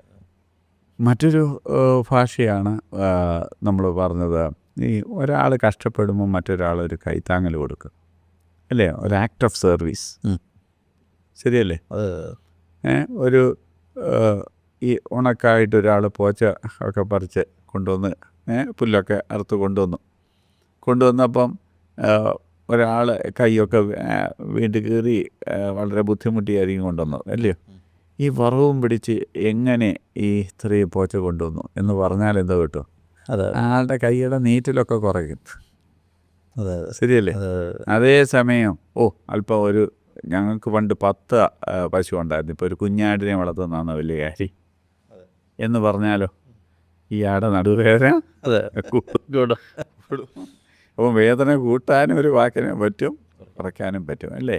ഒരാൾ ഒരു കഷ്ടപ്പെടുമ്പോൾ കൊണ്ട് ഒന്ന് ഒരു മുണ്ട് നനയ്ക്കുമ്പോൾ അതൊന്ന് വിരിച്ചിടാൻ സഹായിച്ചു അല്ലേ? മഴ വന്നപ്പോൾ ഒന്ന് എടുത്തിടാൻ സഹായിച്ചു. കുഞ്ഞിനെ ഒരുക്കുമ്പം മറ്റേ ആളൊന്ന് അതൊന്ന് അയൺ ചെയ്ത് കൊടുത്തു. ശരിയല്ലേ? ഒരാളുടെ അടുക്കളയിൽ കഷ്ടപ്പെടുമ്പോൾ മറ്റേ ആൾ ഒരു ഉള്ളി അരിഞ്ഞൊന്ന് കൊടുത്തു. ചെറിയ ചെറിയ കൈത്താങ്ങലായിരിക്കും. അല്ലെങ്കിൽ പാത്രമൊക്കെ ഒന്ന് കഴുകി വെച്ചു. ഇങ്ങനെ നമ്മുടെ വീട്ടിലെ കാര്യങ്ങളിലൊക്കെ അങ്ങോട്ടും ഇങ്ങോട്ടും ഒരു ചെറിയ കൈത്താങ്ങൽ കൊടുത്താൽ എന്തോ പറ്റും, എന്നെക്കുറിച്ച് വിചാരമുള്ള ഒരാളാണെന്നുള്ള തോന്നൽ മറ്റേ ആൾക്ക് ഉണ്ടാകും അല്ലേ? ചിലർ അത് പ്രതീക്ഷിക്കുന്നുണ്ട്, ചിലരത് പ്രതീക്ഷിക്കുന്നില്ല. ഫിക്സഡ് റോളുകാരുണ്ട്. പഴയ കാലത്ത് ആണുങ്ങൾ ഇന്ന ചെയ്യും, സ്ത്രീകൾ ഇന്ന ജോലി ചെയ്യും എന്ന് പ്രതീക്ഷിക്കുന്നവർ ചിലരെന്തെങ്കിലും ചില റോളുകൾ അവർ അങ്ങോട്ടും ഇങ്ങോട്ടും പ്രതീക്ഷിക്കുന്നില്ല. എന്നാൽ ചിലരങ്ങനെയല്ല. ഞാൻ കഷ്ടപ്പെടുമ്പോൾ മറ്റേ ആളൂടെ വന്ന് എനിക്കൊരു കൈത്താങ്ങൽ തരണമെന്ന് പ്രതീക്ഷിക്കുന്നവരുണ്ട്. ആ പ്രതീക്ഷിക്കുന്നവർക്ക് അത് കൊടുത്തില്ലെങ്കിൽ എന്തോ പറ്റും, ഭയങ്കര ഫ്രസ്ട്രേഷൻ ആണ്. വൈകിട്ട് മിക്കവാറും കംപ്ലയിൻസ് അതാ അല്ലേ? കുഞ്ഞിനെ ഒന്ന് ഹാൻഡിൽ ചെയ്യാൻ സഹായിച്ചില്ല അല്ലേ വീട് വൃത്തിയാക്കാൻ സഹായിച്ചില്ല, വിരുന്നുകാർ വന്നപ്പം ഒരു താങ്ങ് തന്നില്ല എന്നൊക്കെ ഉള്ളത് ആളുകൾ ഭയങ്കര പരസ്പരം പരാതിയായിട്ട് പറയാറ് ഉണ്ട്. അപ്പോൾ ഇന്ന് കുട്ടികളെയൊക്കെ വളർത്തുമ്പോൾ എന്ത് ചെയ്യണം? എല്ലാ സ്കില്ലുകളും പഠിപ്പിക്കണം. കഴിയ പോലെ ഫിക്സഡ് റോൾ കൊണ്ടിരിക്കാൻ പറ്റില്ല. കാരണം 2 പേരും കൂടെ ജോലി ചെയ്ത് വരുമ്പോൾ എല്ലാ കാര്യങ്ങളും 2 പേരും കൂടെ ചെയ്യാൻ പഠിക്കണം.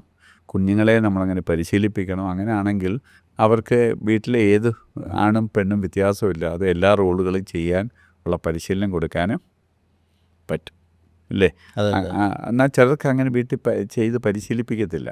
അങ്ങനെയുള്ളവർക്ക് ചെയ്യണമെന്നും ആഗ്രഹമുണ്ട്, പക്ഷേ എന്ത് ചെയ്യത്തില്ല, ചെയ്യാൻ ഇതെല്ലാം സ്കില്ലുകൾ നമ്മൾ ഒരു ദിവസം കൊണ്ട് പഠിക്കാൻ പറ്റില്ല. ഒരു പാത്രം കഴുകുക, ഒരു കുക്ക് ചെയ്യുക, ഒരു വീട് വൃത്തിയാക്കുക, ഒരു ബെഡ് മേക്കിംഗ് ചെയ്യുക, ഇതൊക്കെ ഒരു കുട്ടിയെ ഹാൻഡിൽ ചെയ്യുക, കുട്ടിയെ കുളിപ്പിക്കുക, കുട്ടിക്ക് ഭക്ഷണം കൊടുക്കുക, കുട്ടിയെ ഉറക്കുക, ഇതങ്ങനെ ഒത്തിരിയും സ്കിൽസാണ്. ഇത് വളരെ പ്രാക്ടീസ് കൊണ്ട് മാത്രമേ ഈ സ്കില്ലുകൾ കിട്ടത്തുള്ളൂ. അപ്പോൾ ഹസ്ബൻഡായാലും വൈഫായാലും ഒരാൾ ഭാരപ്പെടുമ്പോൾ കഷ്ടപ്പെടുമ്പോൾ മറ്റേ ആളൊരു കൈത്താങ്ങൽ കൊടുക്കുകയാണെങ്കിൽ എന്തോ തോന്നും, എന്നെക്കുറിച്ച് വിചാരമുണ്ട്, സ്നേഹമുണ്ട് എന്നുള്ള വലിയ ബോധ്യം കൊടുക്കാൻ ചെറിയ ആക്ടിന് കഴിയത്തില്ലേ? തീർച്ചയായിട്ടും. കുറച്ച് നേരം ഒരു കുഞ്ഞിനെ ഒരാൾ പിടിച്ചുകൊണ്ടിരിക്കുമ്പോൾ ഇങ്ങിതാ ഞാൻ കുറച്ച് നേരം പിടിക്കാം. ഒരു വലിയ പെട്ടി പിടിച്ചുകൊണ്ടിരിക്കുമ്പോൾ എന്ത് ചെയ്യുക, ഇങ്ങിതാ ഇനി ഞാനത് ക്യാരി ചെയ്യാം എന്ന് പറയുമ്പോൾ അവരിനെന്തോ തോന്നും, കണ്ടോ എന്നെക്കുറിച്ച് വിചാരം ഉണ്ടെന്ന്. ആ വിചാരം ഉണ്ടെന്നുള്ളത് നമുക്ക് കമ്മ്യൂണിക്കേറ്റ് ചെയ്താൽ അത് സ്നേഹത്തിൻ്റെ ശക്തമായൊരു ഭാഷ ആണ്. ശരിയല്ലേ? അതെ. അപ്പോൾ നമ്മൾ ആശയവിനിമയത്തെക്കുറിച്ച് പറഞ്ഞു, സമയം ചെലവഴിക്കുന്നതിനെക്കുറിച്ച് പറഞ്ഞു, ഗിഫ്റ്റ് കൊടുക്കുന്നതിനെക്കുറിച്ച് പറഞ്ഞു, അതുപോലെ തന്നെ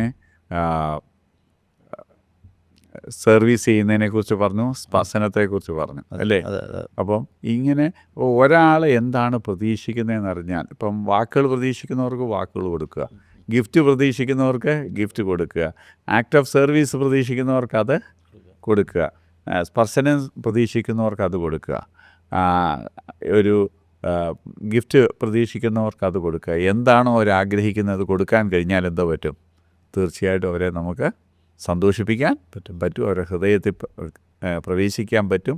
ഇത് പലരും അവർ പലതും ചെയ്യുന്നു, മറ്റേ ആൾ പ്രതീക്ഷിക്കുന്നത് എന്താണെന്ന് അറിയാതാണ് ചെയ്യുന്നത്. അതുകൊണ്ടാണ് അവർ പറയുന്നത് എന്നെ സ്നേഹിക്കുന്നില്ലെന്ന്. ഇപ്പം ഇവർ സമ്മതിക്കത്തില്ല, കാരണം ഞാൻ സ്നേഹിച്ചുകൊണ്ടിരിക്കുകയല്ലേ വേറെ ഭാഷയിൽ കൂടെ.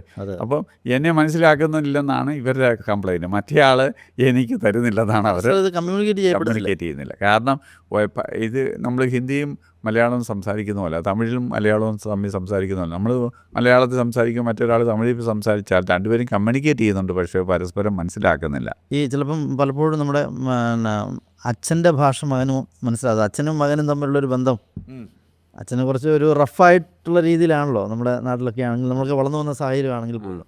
പക്ഷേ അതെന്ന് വെച്ചാൽ സ്നേഹമില്ലെന്നല്ലോ അർത്ഥം. അപ്പോൾ അതൊന്ന് ആ ഭാഷ കമ്മ്യൂണിക്കേറ്റ് ചെയ്യപ്പെടുന്നത് അതൊന്ന് മനസ്സിലാക്കി അങ്ങോട്ടും ഇങ്ങോട്ടും ചെയ്യുവാണെങ്കിൽ എന്തോ പറ്റും, തീർച്ചയായിട്ടും അവരനെ നമുക്ക് വളരെ സന്തോഷിപ്പിക്കാനും സ്നേഹമുണ്ടെന്ന് ഫീൽ ചെയ്യിപ്പിക്കാനും പറ്റും. അപ്പോൾ സ്നേഹമില്ലാത്തവർ വളരെ കുറച്ചേ ഉള്ളൂ. പക്ഷേ അവരിനെ സ്നേഹമുണ്ടെന്ന് ധരിപ്പിക്കാൻ കഴിയുന്നവർ വളരെ കുറവാണ്. കാരണം അവരെൻ്റെ ലവ് ലാംഗ്വേജ് എന്താണെന്ന് മനസ്സിലാക്കി അത് നൽകാൻ നമ്മൾ പലപ്പോഴും പരാജയപ്പെടുമ്പോഴാണ് അവരെ സ്നേഹം ധരിപ്പിക്കാൻ നമുക്ക് പറ്റാതെ വരുന്നത്. അതുകൊണ്ട് ഇത് കേൾക്കുന്നവരെ എന്ത് ചെയ്യണം? എൻ്റെ പങ്കാളിയുടെ ലവ് ലാംഗ്വേജ് എന്താണെന്ന് പരസ്പരം മനസ്സിലാക്കണം. എന്നിട്ട് കംപ്ലയിൻസ് ശ്രദ്ധിക്കുമ്പോൾ അതിന് എക്സ്ക്യൂസ് പറയാതെ എങ്ങനെ ആ കംപ്ലയിൻറ്റ് പരിഹരിക്കാമെന്ന് നമ്മൾ ശ്രമിക്കണം. അങ്ങനെ ചെയ്യുവാണെങ്കിൽ അവരെ നമുക്ക് അസംതൃപ്തിയിൽ നിന്ന് സംതൃപ്തിയിലേക്ക് നയിക്കാനും വളരെ നല്ലൊരു കെമിസ്ട്രി രൂപപ്പെടാനും അത് സഹായകരമാകാൻ പറ്റും.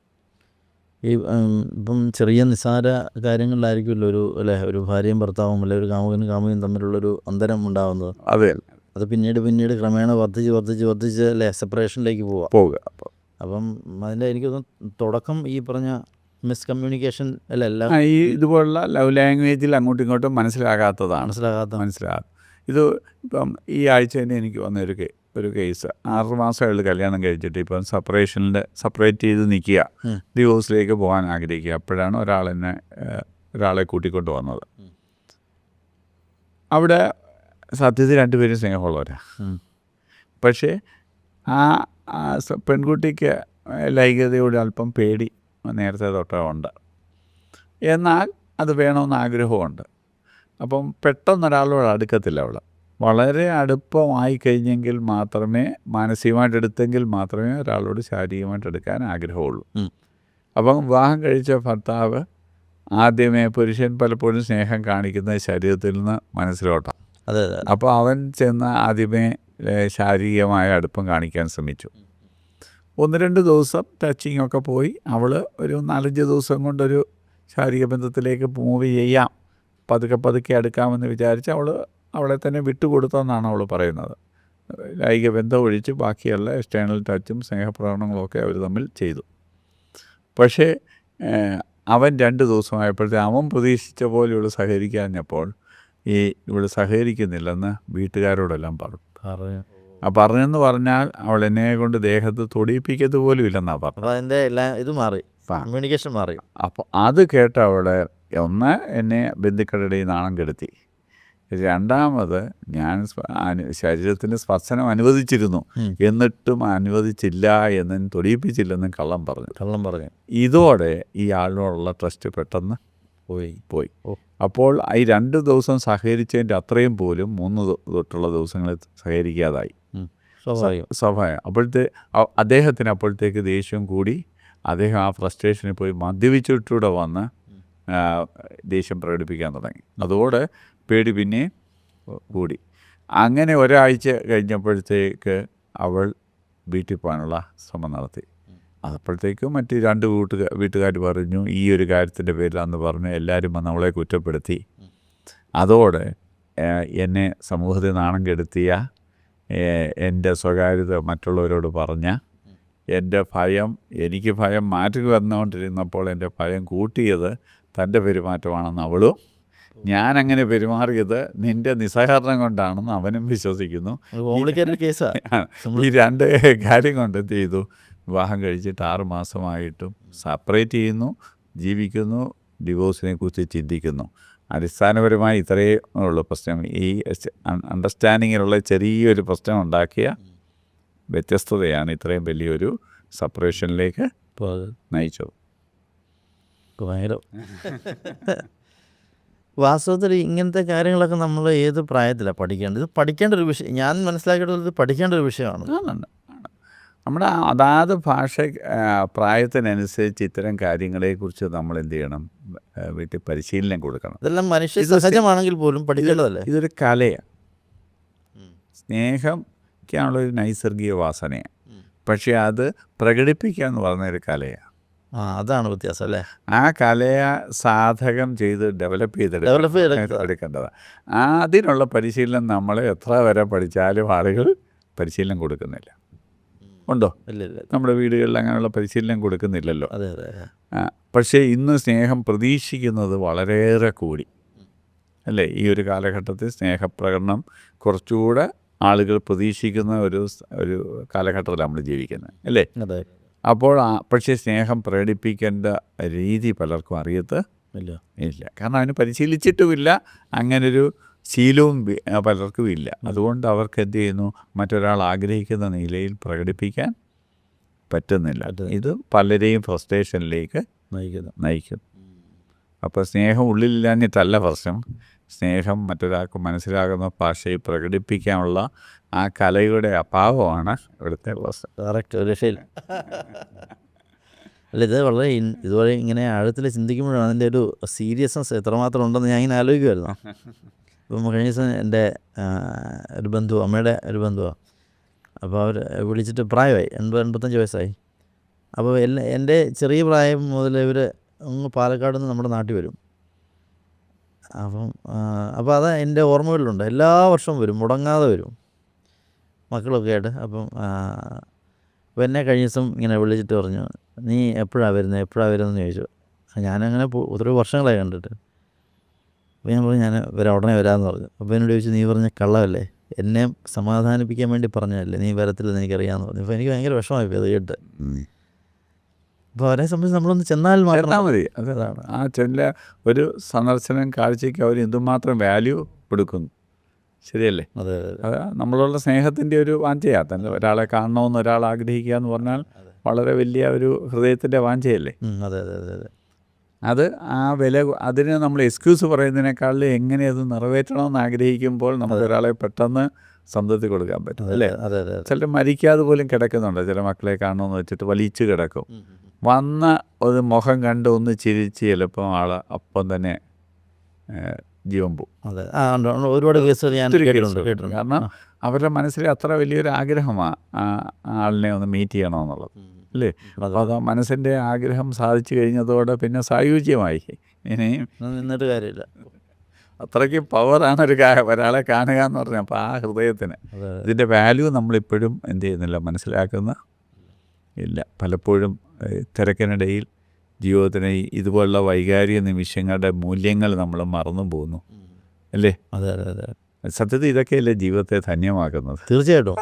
പക്ഷേ ഞാൻ അപ്പോഴും ശരി, നമ്മൾ പലപ്പോഴും ഇപ്പോൾ ഈ സംസാരത്തിലൂടെ നമ്മൾ ഒരുപാട് ഇമോഷണൽ ആവുന്നുണ്ട്. അപ്പോൾ ഞാൻ ചിന്തിച്ചുകൊണ്ടിരിക്കുകയാണ് പല കാര്യങ്ങളും. അപ്പം വാസ്തവത്തിൽ ഇതിനായിട്ട് ആണല്ലോ നമ്മൾ ജീവിക്കുന്നത്. പക്ഷേ യഥാർത്ഥത്തിൽ അത് മാറ്റി വെച്ചിട്ട് പണത്തിന് പുറകെയുള്ള പോരാട്ടമാണല്ലോ. മറ്റെന്തോ നേടാൻ നാളെ ഇപ്പോൾ എന്തോ ഇരിക്കുന്നു ഓർത്തിട്ടാ. ദൈനംദിനം ഇത് നമ്മുടെ ചുറ്റുപാടുമുള്ള ദൈനംദിന സന്തോഷങ്ങളെ, അല്ലേ, അത് നമ്മൾ നൽകുമ്പം അത് ഭയങ്കരമായിട്ട് ഹൃദയത്തെ സ്പർശിക്കുകയും ജീവിതത്തിൽ വലിയ സായുജ്യങ്ങൾ അതുകൊണ്ടുണ്ടാകുകയും ചെയ്യും. ഇത്തരം ചില ഓർമ്മകളാണ് നമ്മൾ അവസാനം നമ്മുടെ മനസ്സിൽ അവശേഷിക്കുന്നത്, അല്ലേ?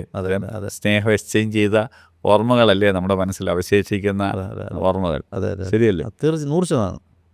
അപ്പം അതിനുള്ള അവസരങ്ങൾ നഷ്ടപ്പെടുത്താതിരിക്കുക, പരമാവധി കോൺഷ്യസ്ലി ഉപയോഗിക്കുക. അതിന് വേറെ ഒരു ഇല്ല. അതാണ് അതിൻ്റെ മാർഗം, അല്ലേ? അതെ. നമ്മൾ മുമ്പേ പറഞ്ഞ പോലെ ഈ സ്നേഹം പോലെ തന്നെ അല്ലേ ഏറ്റവും പ്രാധാന്യമുള്ള കമ്മ്യൂണിക്കേഷൻ, അല്ലേ? അതെ തന്നെ. ശരിക്കും ചില വാക്കുകളായിരിക്കും മുറിപ്പെടുത്തുന്നത്, മുമ്പ് പറഞ്ഞ പോലെ. അത് ഒരുപാട് എനിക്കൊന്ന് അതിൻ്റെ പ്രാധാന്യം ഒരുപാട് വലിയ പ്രാധാന്യം. അതെങ്ങനെയാണ് നമുക്കൊന്ന് മെയിൻറ്റെയിൻ ചെയ്യാനായിട്ട് പറ്റുക? അത് ആക്ച്വലി ഇത് സാധ്യമാണോ? തീർച്ചയായിട്ടും. നമ്മുടെ കുടുംബ ജീവിതത്തിലെ ഏത് കുടുംബ ജീവിതത്തിലല്ല, ലോകത്തിലെ എല്ലാ ബന്ധങ്ങളും വളരുന്നത് ആശയവിനിമയത്തിൽ കൂടെയാണ്. തുടങ്ങുന്നത് പരസ്പര വിശ്വാസത്തിലുമാണ്. വിശ്വാസം നഷ്ടപ്പെടുത്തുന്ന കാര്യങ്ങളാണ് കുടുംബജീവിതത്തിലെ ഏറ്റവും വലിയ തകർച്ചയ്ക്ക് കാരണം. ഡിസ്ഹോണസ്റ്റി, ഈ അവിശ്വസ്തത കാണും. കാരണം ബന്ധത്തിലും വിശ്വസ്തതയാണല്ലോ ഏറ്റവും കൂടുതൽ ആ ബന്ധത്തിൻ്റെ അടിത്തറ. ഒരു ട്രസ്റ്റ് തോന്നാത്ത ഒരാളോട് നമ്മൾ എന്ത് ചെയ്യത്തില്ല, കമ്മ്യൂണിക്കേറ്റ് ചെയ്യാൻ പോലും തുടങ്ങത്തില്ല. അപ്പം എല്ലാ ബന്ധങ്ങളും ആരംഭിക്കുന്നത് പരസ്പര വിശ്വാസത്തിലാണ്. എല്ലാ ബന്ധങ്ങളും വളരുന്നത് പരസ്പര ആശയവിനിമയത്തിലൂടെയാണ്. എല്ലാ ബന്ധങ്ങളും നിലനിൽക്കുന്നത് ഈ പ്രശ്നങ്ങളുണ്ടായി തീർക്കാനുള്ള കഴിവിലുമാണ്. കാരണം ആശയവിനിമയം കൂടുമ്പോൾ അഭിപ്രായ ഭിന്നതയും കൂടും. അത് പറഞ്ഞു തീർക്കാനുള്ള കഴിവില്ലെങ്കിൽ ബന്ധം മുറിഞ്ഞു പോകും. അത് പരിഹരിച്ചു പോകുന്നവർക്ക് ബന്ധം നിലനിർത്തിക്കൊണ്ട് പോകാൻ പറ്റും. അപ്പോൾ ആശയവിനിമയം ലോകത്തിലെ വിവാഹമോചനങ്ങളുടെ ഏറ്റവും വലിയ കാരണങ്ങളിലൊന്ന് ഫാമിലി പ്രോബ്ലത്തിൻ്റെയും കാരണങ്ങളിലൊന്ന് മിസ്കമ്മ്യൂണിക്കേഷനാണ് അല്ലേ? അതെ അതെ അതെ അതെ. അപ്പം വായി വന്നത് പറയുക, അതെ അതെ അതെ അല്ലേ? അതെ. എന്താ പറയുന്നതെന്ന് ചിന്തിക്കാതെ ഓരോന്ന് പറയുക, പറഞ്ഞത് എന്താണെന്ന് മനസ്സിലാക്കാതെ കേൾക്കുക, പിന്നെ നമ്മൾ കെയർ ചെയ്യാതെ സംസാരിക്കുക. ഇതൊക്കെ ഭയങ്കരമായ പ്രശ്നങ്ങളുണ്ടാക്കും അല്ലേ? അതെ അതെ അതെ അതെ. അതുകൊണ്ട് തീർച്ചയായിട്ടും ആശയവിനിമയത്തിന് വലിയ പ്രാധാന്യമുണ്ട്. ആശയവിനിമയം എന്ന് പറയുമ്പോൾ നമ്മുടെ മനസ്സിൽ പലപ്പോഴും ഈ ഭാഷയിലുള്ള ആശയവിനിമയമാണ് മനുഷ്യനെ മറ്റ് ജീവജാലങ്ങളിൽ നിന്ന് അന്യമാക്കുന്നത്. ഭാഷപരമായ നമ്മുടെ കഴിവാണ്, ലാംഗ്വേജ് നമുക്കുണ്ട് അല്ലേ? മറ്റവരും കമ്മ്യൂണിക്കേറ്റ് ചെയ്യുന്നുണ്ട്, പക്ഷേ അത് ഭാഷയിൽ കൂടെയല്ല. അപ്പോൾ ഭാഷ വികസിക്കുമ്പോഴാണ് നമ്മൾ ഈ നോൺ വെർബൽ കമ്മ്യൂണിക്കേഷൻ കുറച്ചൊക്കെ വെർബൽ കമ്മ്യൂണിക്കേഷനായിട്ട്. ഇപ്പം കുട്ടി കൊച്ചിൽ കരയുവാണെങ്കിൽ അങ്ങ് കരയുക, കാരണം അതേസമയം അല്പം കൂടെ കഴിഞ്ഞ് അമ്മ വിശക്കുന്നു എന്ന് കഴിവുള്ളപ്പം പിന്നെ കരയേണ്ട ആവശ്യമില്ല, പറയാം. അപ്പോൾ ഭാഷ ഡെവലപ്പ് ചെയ്യുമ്പോൾ പതുക്കെ കുറച്ചുകൂടെ വ്യക്തമായി അത് കമ്മ്യൂണിക്കേറ്റ് ചെയ്യാനുള്ള മനുഷ്യൻ്റെ കഴിവുണ്ട് അല്ലേ? അതെ അതെ അതെ. അപ്പം ബന്ധങ്ങളുടെ അടിത്തറ ആശയവിനിമയമാണ്. ആശയവിനിമയത്തിൻ്റെ അടിത്തറ കേൾക്കാനുള്ള കഴിവാണ്. നമ്മൾ പലപ്പോഴും പറയാനുള്ള കഴിവാണെന്നാണ് വിചാരിക്കുന്നത്, അതിനേക്കാൾ കൂടുതൽ കേൾക്കാനുള്ള കഴിവാണ്. അപ്പോൾ പലപ്പോഴും മനുഷ്യന് ഏറെ വർദ്ധിപ്പിക്കേണ്ട ഒരു കഴിവാണ് ശ്രദ്ധിക്കാനുള്ള കഴിവ്. ഹിയറിങ് ലിസണിങ് അല്ല. ചെവി കൊണ്ട് കേൾക്കാം, പക്ഷേ ലിസൺ ചെയ്യണമെങ്കിൽ മനസ്സും കണ്ണും ഒക്കെ അതിനകത്ത് ഇൻവോൾവ് ആവണം അല്ലേ? ചെവി കൊണ്ട് മാത്രം കേട്ടാൽ ഒന്നും മനസ്സിലാവില്ല. അപ്പം മനുഷ്യന് പൊതുവേ കുറവുള്ളൊരു കാര്യം ഈ ശ്രദ്ധ. കാരണം മനസ്സ് വളരെ സ്പീഡിൽ വർക്ക് ചെയ്യാവുന്നൊരു സാധനം, ശരീരത്തിന് അത്രയും സ്പീഡിൽ വർക്ക് ചെയ്യാൻ പറ്റില്ല. അപ്പം ഈ ശരീരത്തിൻ്റെ സ്പീഡും മനസ്സിൻ്റെ സ്പീഡും തമ്മിലുള്ള അന്തരം കൊണ്ട് പലപ്പോഴും എന്ത് ചെയ്യും, ശ്രദ്ധ പതറിപ്പോകാനുള്ള സാധ്യത ഉണ്ട്. അപ്പം മനുഷ്യൻ എഫേർട്ട് എടുത്ത് വളർത്തിയെടുക്കേണ്ട ഒരു കാര്യമാണ് ശ്രദ്ധിക്കുക. ഒരാൾ നമ്മളെ ശ്രദ്ധിച്ചു എന്ന് നമുക്ക് തോന്നിക്കഴിയുമ്പോൾ എന്നെ മനസ്സിലാക്കി, സ്നേഹിച്ചു, അംഗീകരിച്ചു, ഒത്തിരി മീനിങ് അതിൻ്റെ പുറകിലുണ്ട്. കൺസിഡർ ചെയ്തു അല്ലേ? ഭയങ്കര. അപ്പം ഒരാളെ സമയം കണ്ടെത്തി. അപ്പോൾ ലിസൺ ചെയ്തു എന്ന് തോന്നുന്നത് വളരെ വലിയ ആഴമായി നമ്മൾ, കാരണം നമുക്ക് പറയാൻ ഏറെ കാര്യം നമ്മുടെ എല്ലാം മനസ്സിലില്ലേ? ഉണ്ട്. പക്ഷേ കേൾക്കാൻ മനസ്സുള്ള, കേട്ടത് മനസ്സിലാക്കുന്ന, രഹസ്യം സൂക്ഷിക്കുന്ന, മറ്റൊരാളോട് പറയത്തില്ലെന്ന് ഉറപ്പുള്ള എത്ര പേര് നമ്മുടെ ജീവിതത്തിലുണ്ട്? അത് നമുക്ക് പ്രെഡിക്റ്റഡ് അല്ലേ? വളരെ കുറവാണ്. അപ്പോൾ നമുക്ക് അത് നമ്മുടെ പ്രശ്നം പറഞ്ഞാൽ ഉടനെ കേൾക്കുകയും ഉത്തരം വളരെ പെട്ടെന്ന് മറുപടി പറയുകയും ചെയ്യുന്ന ഒത്തിരി പേരുണ്ട്. പക്ഷെ അത് നമ്മുടെ അർത്ഥത്തിലൊന്ന് മനസ്സിലാക്കുക, നമ്മുടെ വശത്ത് നിന്നത് മനസ്സിലാക്കാൻ കഴിവുള്ളവർ വളരെ കുറവാണ്. അവരെപ്പോഴും മനസ്സിലാക്കുന്ന അവരുടെ വശത്ത് നിന്നാണ്, നമ്മുടെ വശത്ത് നിന്നല്ല. അല്ല. അപ്പം കുടുംബജീവിതം മെച്ചപ്പെടണമെങ്കിൽ, ബന്ധങ്ങൾ മെച്ചപ്പെടണമെങ്കിൽ എല്ലാവരും ലിസണേഴ്സായിരിക്കും. അപ്പോൾ വീട്ടിൽ വളർത്തിയെടുക്കേണ്ട ഒരു വലിയ ക്വാളിറ്റിയാണ് മ്യൂച്വലി ലിസണിങ് അല്ലേ? അത് ലിസൺ ചെയ്യുന്ന എന്തോ വാക്കുകൾ മാത്രമല്ല. വാക്കുകൾ ശാസ്ത്രജ്ഞന്മാർ പറയുന്നത് ഒരു 7% സന്ദേശമേ വാക്കുകൾ കൺവേ ചെയ്യുന്നുള്ളൂ. 93% അർത്ഥം കമ്മ്യൂണിക്കേറ്റ് ചെയ്യുന്നത് നോൺ വെർബൽ കമ്മ്യൂണിക്കേഷനാണ്. 56% നമ്മുടെ ശരീരഭാഷയും 36% നമ്മുടെ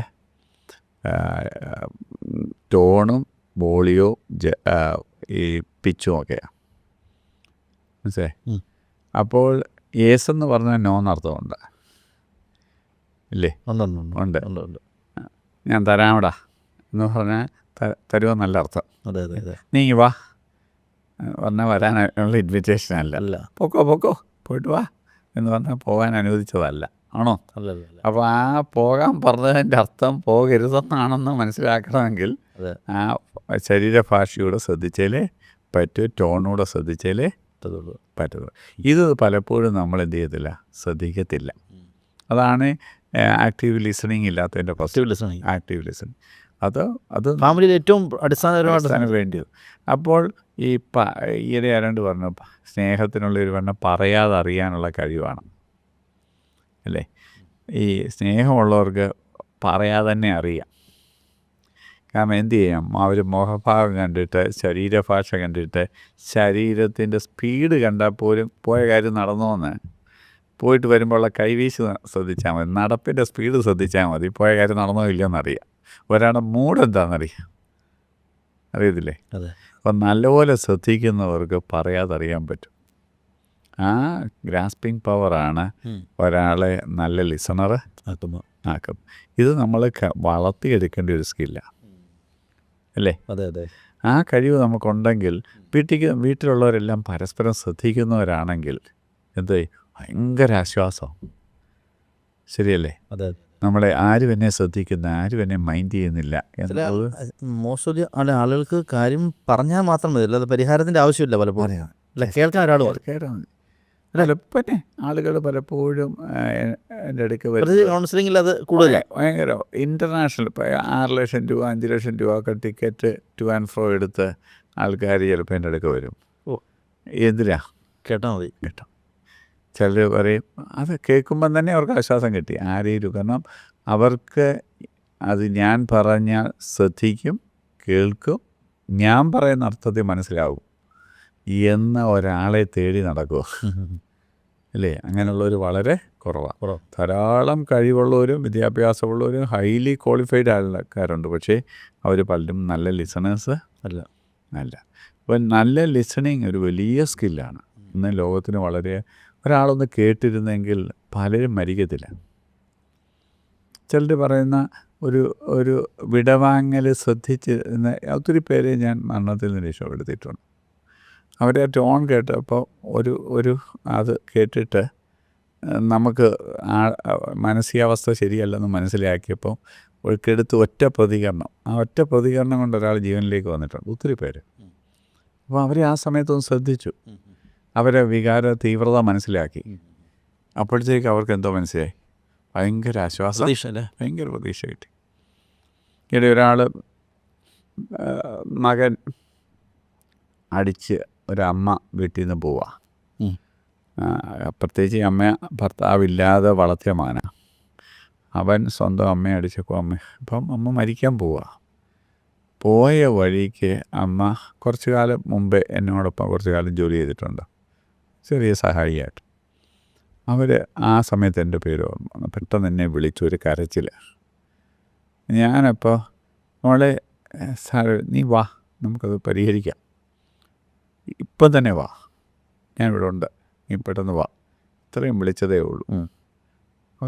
അവരെൻ്റെ റൂമിൽ തള്ളി കയറി വന്നിട്ട് കരഞ്ഞിട്ട് സാറാ മോളേന്ന് വിളിച്ചുകൊണ്ടാണ് ഞാനിവിടെ വന്നതെന്ന് പറഞ്ഞു, ഒറ്റ വാക്ക്. പക്ഷെ ആ സമയത്ത് ആ വിളിക്ക് അവരുടെ മനസ്സിൽ ഭയങ്കര ജീവനിലേക്ക് നയിക്കാനത് കാരണമായി. നമുക്കൊരു തക്ക സമയത്ത് പറയുന്ന ചില വാക്കുകൾ ഭയങ്കര ഒരു പഴഞ്ചൊല്ലുണ്ട്, വെള്ളിത്താലത്തിലെ പൊന്താനങ്ങ പോലെയാണ് തക്ക സമയത്ത് പറയുന്ന വാക്കുകൾ, അതിന് വലിയ പവറുണ്ട്, ശരിയല്ലേ? അതെ.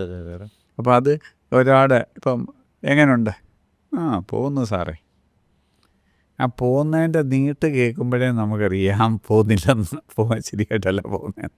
പക്ഷേ അവൻ പോകുന്നെന്നാ ഭാവണ്ട് പറഞ്ഞ്, പക്ഷേ പോകുന്നില്ലെന്നാ പറയാൻ ശ്രമിച്ചത്.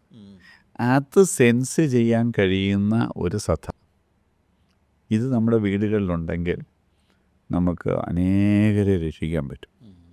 Just by listening you can help a lot of people. കേരളത്തിലെ ഏറ്റവും വലിയ പ്രശ്നങ്ങളൊന്ന് ആത്മഹത്യ. കേരളത്തിൽ 10,000-ഓടടുത്ത് ആളുകൾ ഒരു വർഷം മരിക്കുന്നുണ്ട്. 80,000-നും 1,00,000-നും ഇടയ്ക്ക് ആളുകൾ അറ്റംപ്റ്റ് ചെയ്യുന്നുണ്ട്. അതിൽ കൂടുതലും പരാജയമാണ്. 8 തൊട്ട് 10 പേര് അറ്റംപ്റ്റ് ചെയ്യുമ്പോഴാണ് ഒരാൾ മരിക്കുന്നത്. 10,000 പേര് മരിക്കുമ്പോൾ 1,00,000-ഓടടുത്ത് ആളുകൾ അറ്റംപ്റ്റ് ചെയ്യുന്നുണ്ട് റിപ്പോർട്ടറായിട്ട്, മനസ്സിലായി? അപ്പം കേരളത്തിലാകെ 350 ലക്ഷം മനുഷ്യരേ ഉള്ളൂ. 350 ലക്ഷം മനുഷ്യരിലെ 1,00,000 പേര് ഒരു വർഷം കേരളത്തിൽ സൂയിസൈഡിന് അറ്റംപ്റ്റ് ചെയ്യുന്നതെന്ന് പറഞ്ഞാൽ നമ്മുടെ അവസ്ഥയൊന്ന് ആലോചിച്ച് നോക്കിയാൽ 350 മനുഷ്യൻ കേരളത്തിൽ സൂയിസൈഡിന് അറ്റംപ്റ്റ് ചെയ്യുന്നുണ്ട്. ഇത് ഷോക്കിംഗ് ആയിട്ടുള്ള ന്യൂസാണ്. ഇത് വലിയൊരു പങ്ക് ഫാമിലി ഇഷ്യൂവിൻ്റെ പേരിലാണ്, അല്ലേ?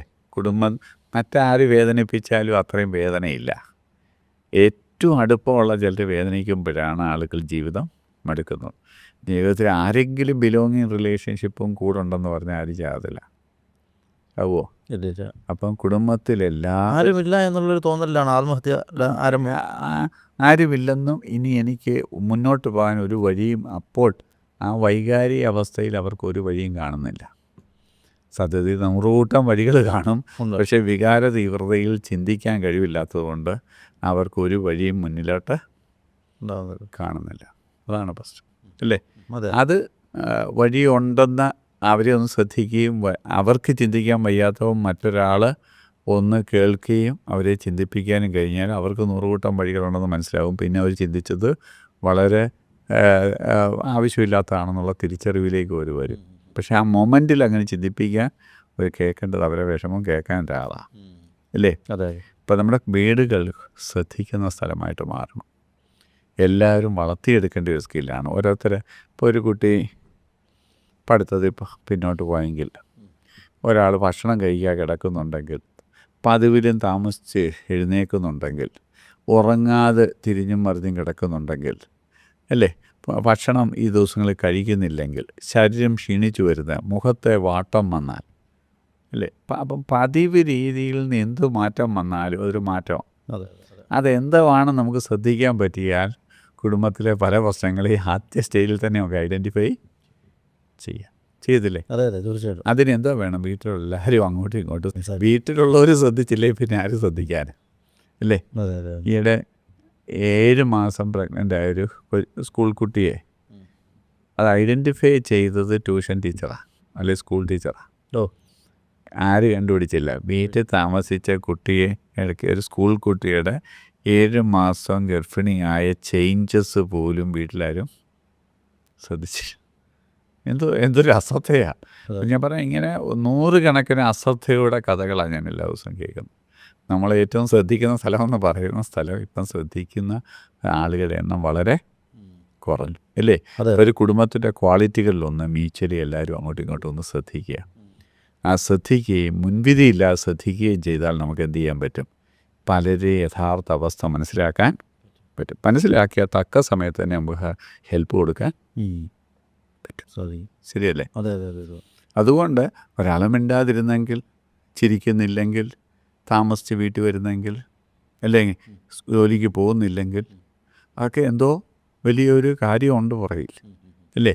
അല്ലേ, ഒരു കുട്ടിയുടെ മാർക്ക് പെട്ടെന്ന് പറഞ്ഞാൽ, അല്ലേ? അപ്പം അങ്ങനെ എന്ത് പെരുമാറ്റത്തിലും സാധാരണ രീതിയിൽ നിന്നൊരു കനത്ത മാറ്റം, പ്രത്യേകിച്ച് ചില ദിവസങ്ങൾ നീണ്ടു നിന്നാൽ നമ്മളെല്ലാവരും ശ്രദ്ധിക്കണം. ഒരു ദിവസം ഫ്യൂ അവേഴ്സ് കൊണ്ട് ഓക്കെ ആണെങ്കിൽ നമ്മളെല്ലാവരും എന്തെങ്കിലും വികാരതകളുള്ളത് കൊണ്ട് ഫ്യൂ അവേഴ്സ് അങ്ങനെ ആകും. പക്ഷേ ദിവസങ്ങളും ആഴ്ചകളും മുന്നോട്ട് പോകുന്നുണ്ടെങ്കിൽ അത് കാര്യമായ എന്തോ പ്രശ്നത്തിൻ്റെ ലക്ഷണം ആണ്.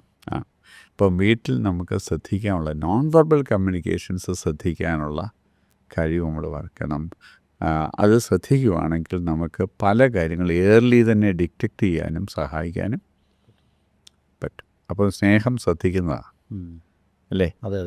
സ്നേഹം ഡെവലപ്പ് ചെയ്യേണ്ട സ്കില്ലുകളാണ്. ഇത് വളർത്തിയെടുക്കണ്ട. കാരണം ജന്മസിദ്ധമായ മനുഷ്യൻ ശ്രദ്ധ ഉള്ളവനല്ല. അല്ല. കാരണം ഇതാണ്, നമ്മുടെ മനസ്സ് 100 കൂട്ടം കാര്യങ്ങളെക്കുറിച്ച് എപ്പോഴും വ്യാപരിച്ചിരിക്കുന്നു. അപ്പം ഹിയർ ആൻഡ് നൗവിൽ പലപ്പോഴും നമ്മൾ ശ്രദ്ധിക്കത്ത് ഇല്ല. പക്ഷേ ഹിയർ ആൻഡ് നൗവിൽ നമ്മൾ ശ്രദ്ധിക്കാൻ നമ്മുടെ മനസ്സിനെ പാകപ്പെടുത്തിയെടുത്തെങ്കിലേ നമുക്ക് ഈ ചുറ്റുപാട് നടക്കുന്ന കാര്യങ്ങൾ നമുക്ക് നമ്മുടെ കണ്ണിപ്പെടത്ത് ഉള്ളൂ, അല്ലേ? പലരും മരിച്ചു കഴിഞ്ഞാണ് അവർ അങ്ങനെ പറഞ്ഞായിരുന്നു, ഇങ്ങനെ പറഞ്ഞായിരുന്നു, ഇങ്ങനെ ചെയ്തായിരുന്നൊക്കെ ആളുകൾ പറയുന്നത്.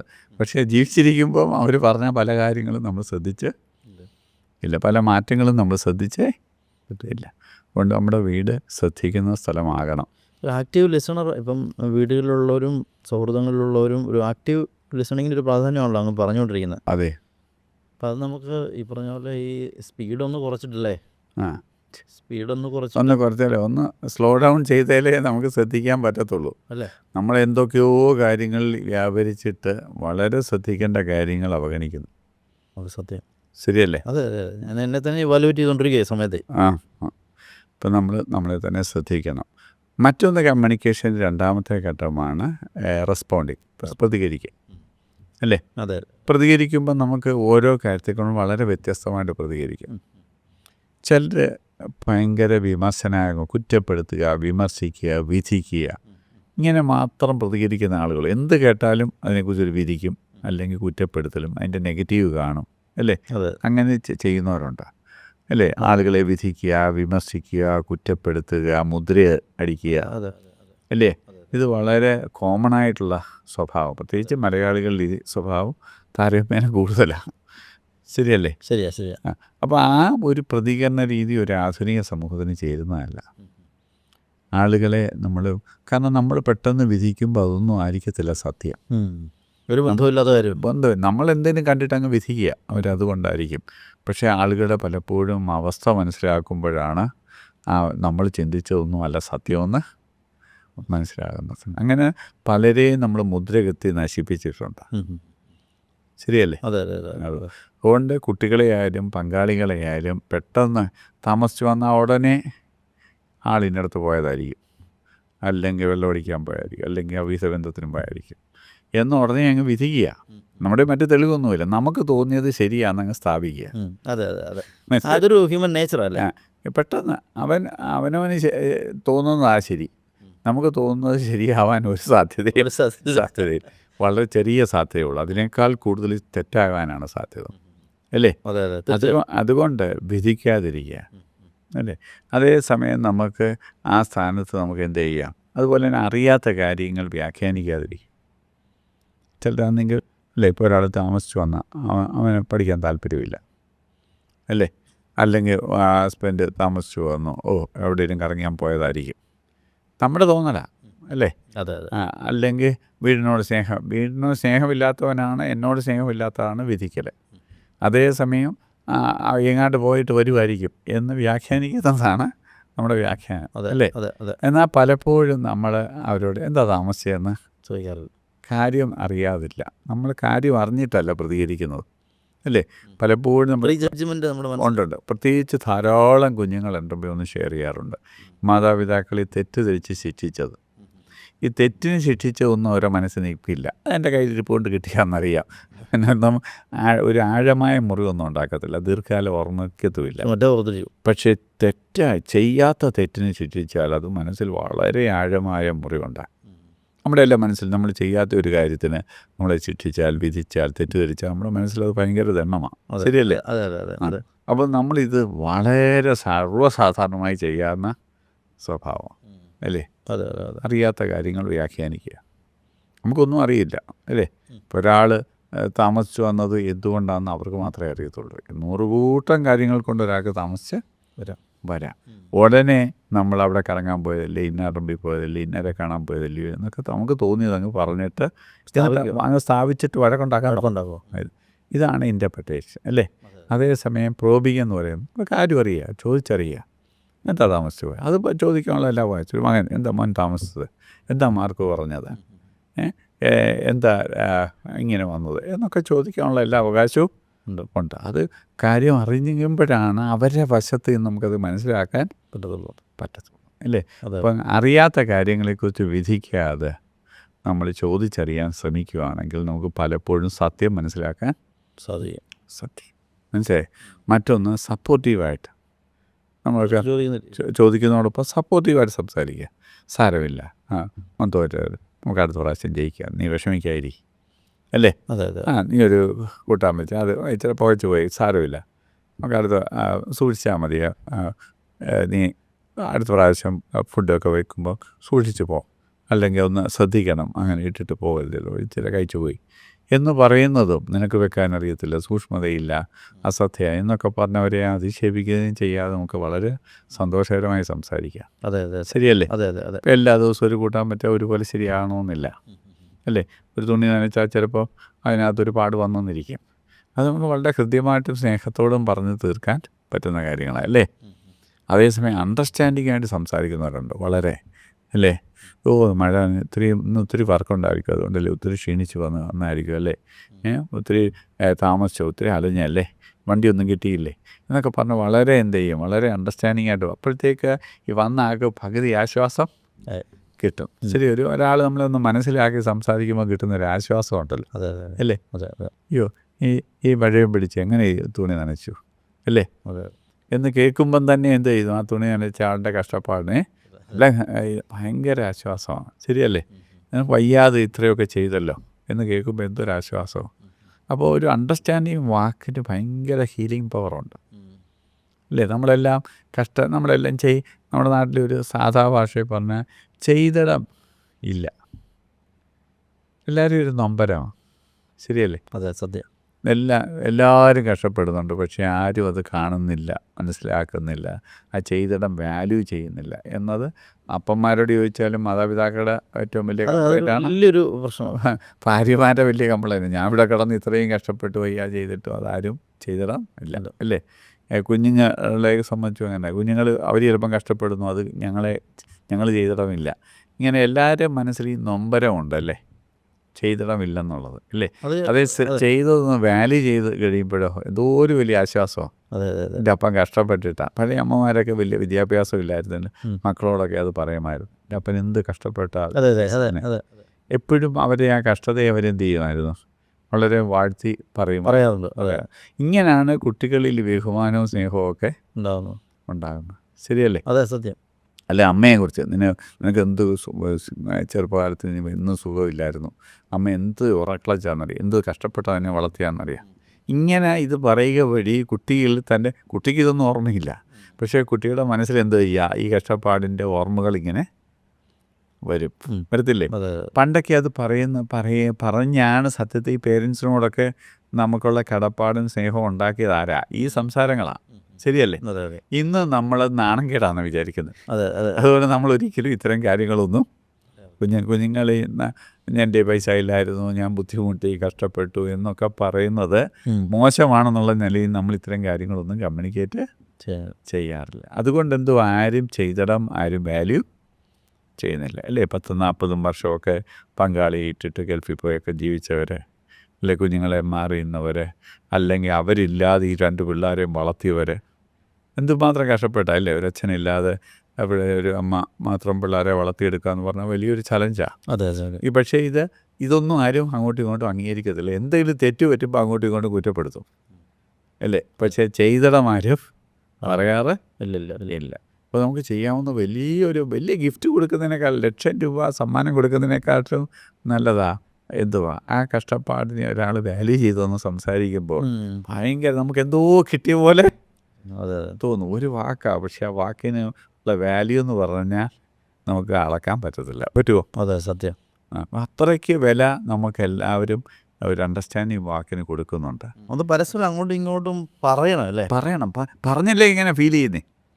ഇപ്പം എൻ്റെ മോൻ വന്ന് പപ്പാനെ കഷ്ടപ്പെട്ട് വളർത്തിയല്ലോ അല്ലേ, അല്ലെങ്കിൽ എൻ്റെ വൈഫ് കഷ്ടപ്പെട്ട്, അയ്യോ നിങ്ങളുടെ എന്തോ ബുദ്ധിമുട്ടാണ്, എത്ര അവേഴ്സാണ് നിങ്ങൾ വർക്ക് ചെയ്ത്, നിങ്ങളെ സമ്മതിച്ച് തരണമെന്ന് പറയുമ്പോഴത്തേക്ക് നമ്മുടെ ആ പകലത്തെ ക്ഷീണം മൊത്തം അങ്ങ് ഒറ്റ വാക്കുകൊണ്ട് മാറത്തില്ലേ? അതേസമയം തിരിച്ച് സുഖിച്ച് നടക്കുക, അല്ലെങ്കിൽ കാറ് നടക്കുന്നതിന് എന്തോ ബുദ്ധിമുട്ടല്ലേ, സുഖമായിട്ട് റൂമിരിക്കുന്നതാണോ ബുദ്ധിമുട്ട് എന്നൊക്കെ പറഞ്ഞ് കൊച്ചാക്കി പറഞ്ഞാൽ എന്തോ പറ്റും, നമുക്ക് ഭയങ്കരമായ വേദന ഉണ്ടാവും തോന്നും അല്ലേ? ഇപ്പോൾ ഓരോ പണിക്കും അവരുടേതായ കഷ്ടപ്പാടുകളുണ്ട്, നമ്മൾ ബാഹ്യമായി കാണുന്ന പോലെ അല്ല, ആണോ? അല്ല. അപ്പോൾ ആ കഷ്ടപ്പാട് ആരെങ്കിലും ഒന്ന് വാല്യൂ ചെയ്യുമ്പോൾ നമുക്ക് ഭയങ്കര സന്തോഷം മനസ്സിൽ ഉണ്ടാവും തോന്നും അല്ലേ? തീർച്ചയായിട്ടും. ഇന്ന് പക്ഷേ എല്ലാവർക്കും ഉള്ളൊരു നൊമ്പരമാണ്, നമ്മളെല്ലാം കഷ്ടപ്പെടുന്നു, ആരും അത് പരിഗണിക്കുന്നില്ല, ആരും അതിന് വാല്യൂ ചെയ്യുന്നില്ല. ശരിയല്ലേ? സത്യം. അപ്പം വീട്ടിൽ പരസ്പരം അംഗീകാരം കൊടുക്കുന്ന, പരിഗണന കൊടുക്കുന്ന ഒരു സ്ഥലമായിട്ട് നമ്മുടെ വീടിനെ മാറ്റിയാൽ വീടൊരു ഭയങ്കര സന്തോഷമുള്ള സ്ഥലമായിട്ട് നമുക്ക് മാറ്റാൻ പറ്റും. ഒരു ആശ്വാസ സ്ഥലമായിട്ട് തോന്നാൻ പറ്റും. അപ്പോൾ അങ്ങനെ പറയുന്ന ആളുകളുടെ അടുക്കലേക്ക് ആളുകൾക്ക് വരാൻ തോന്നും അല്ലേ? അതേസമയം കുറ്റപ്പെടുത്തുകയും വിമർശിക്കുകയും തെറ്റിദ്ധരിക്കുകയും ചെയ്യുന്ന ആളുകളിൽ നിന്ന് ആളുകൾ കഴിയുന്നതും ലേറ്റായിട്ട് വരാൻ നോക്കും. കാരണം എന്താ, വന്നെന്തിനാ ഇതൊക്കെ കേൾക്കുന്നത്? അപ്പോൾ കണ്ണിൽ ഉറക്കം പിടിച്ചാലേ അവർക്ക് വരാൻ തോന്നത്തുള്ളൂ. മറ്റവരെന്ത് ചെയ്യും, എത്രയും പെട്ടെന്ന് വീട്ടിൽ വരാൻ തോന്നും. അപ്പം വീട്ടിൽ വരുത്താൻ തോന്നുന്ന ഒരു സ്ഥലമായിട്ട് വീടിനെ മാറ്റുന്നതിൽ നമ്മുടെ ആശയവിനിമയത്തിന് വലിയ പങ്ക് ഉണ്ട് അല്ലേ? അതെ, തീർച്ചയായിട്ടും. അപ്പോൾ അഭിനന്ദിക്കുന്ന, പ്രോത്സാഹിപ്പിക്കുന്ന, ദയോട് സംസാരിക്കുന്ന, കരുണയോടെ സംസാരിക്കുന്ന, എൻകറേജ് ചെയ്യുന്ന, സപ്പോർട്ട് ചെയ്യുന്ന ഒരു സ്ഥലമായിട്ട് നമുക്ക് വീടിനെ മാറ്റാൻ പറ്റും അല്ലേ? അതെ. മാത്രമല്ല എന്തും വന്ന് പറയാൻ പറ്റുന്ന ഒരു സ്ഥലമായിട്ട് വീട് മാറണം അല്ലേ? അതെ അതെ വിധിക്കാത്തടത്ത്, കുറ്റപ്പെടുത്താത്തടത്ത് നമ്മൾ എന്ത് ചെയ്യും? അതെ അതെ അതെ വന്ന് എന്നും പറയും, എൻ്റെ പരാജയവും പറയും. കാരണം പരാജയം പറഞ്ഞാലും എന്നോടൊപ്പം അതെ അതെ അതെ നിൽക്കും, നിൽക്കും അല്ലേ? അതെ അതെ പക്ഷേ എത്ര വീട്ടിൽ നമുക്ക് പരാജയം പറയാൻ പറ്റും? അതെ അതെ കുറവ് പറയാൻ പറ്റും, അബദ്ധങ്ങൾ പറയാൻ പറ്റും. പറ്റുമോ? അതെ അതെ അതെ സത്യം. പക്ഷേ അബദ്ധങ്ങളും കുറവുകൾ പോലും നമുക്ക് തുറന്നു പറയാൻ പറ്റുന്ന ഒരു സ്ഥലം, അത് ആ സമയത്തും എന്നോടൊപ്പം നിൽക്കുന്ന ഒരുപിടി ആൾക്കാരുള്ള സ്ഥലമായിട്ട് നമ്മുടെ കുടുംബത്തെ മാറ്റിയെടുത്താൽ എന്തോ പറ്റും?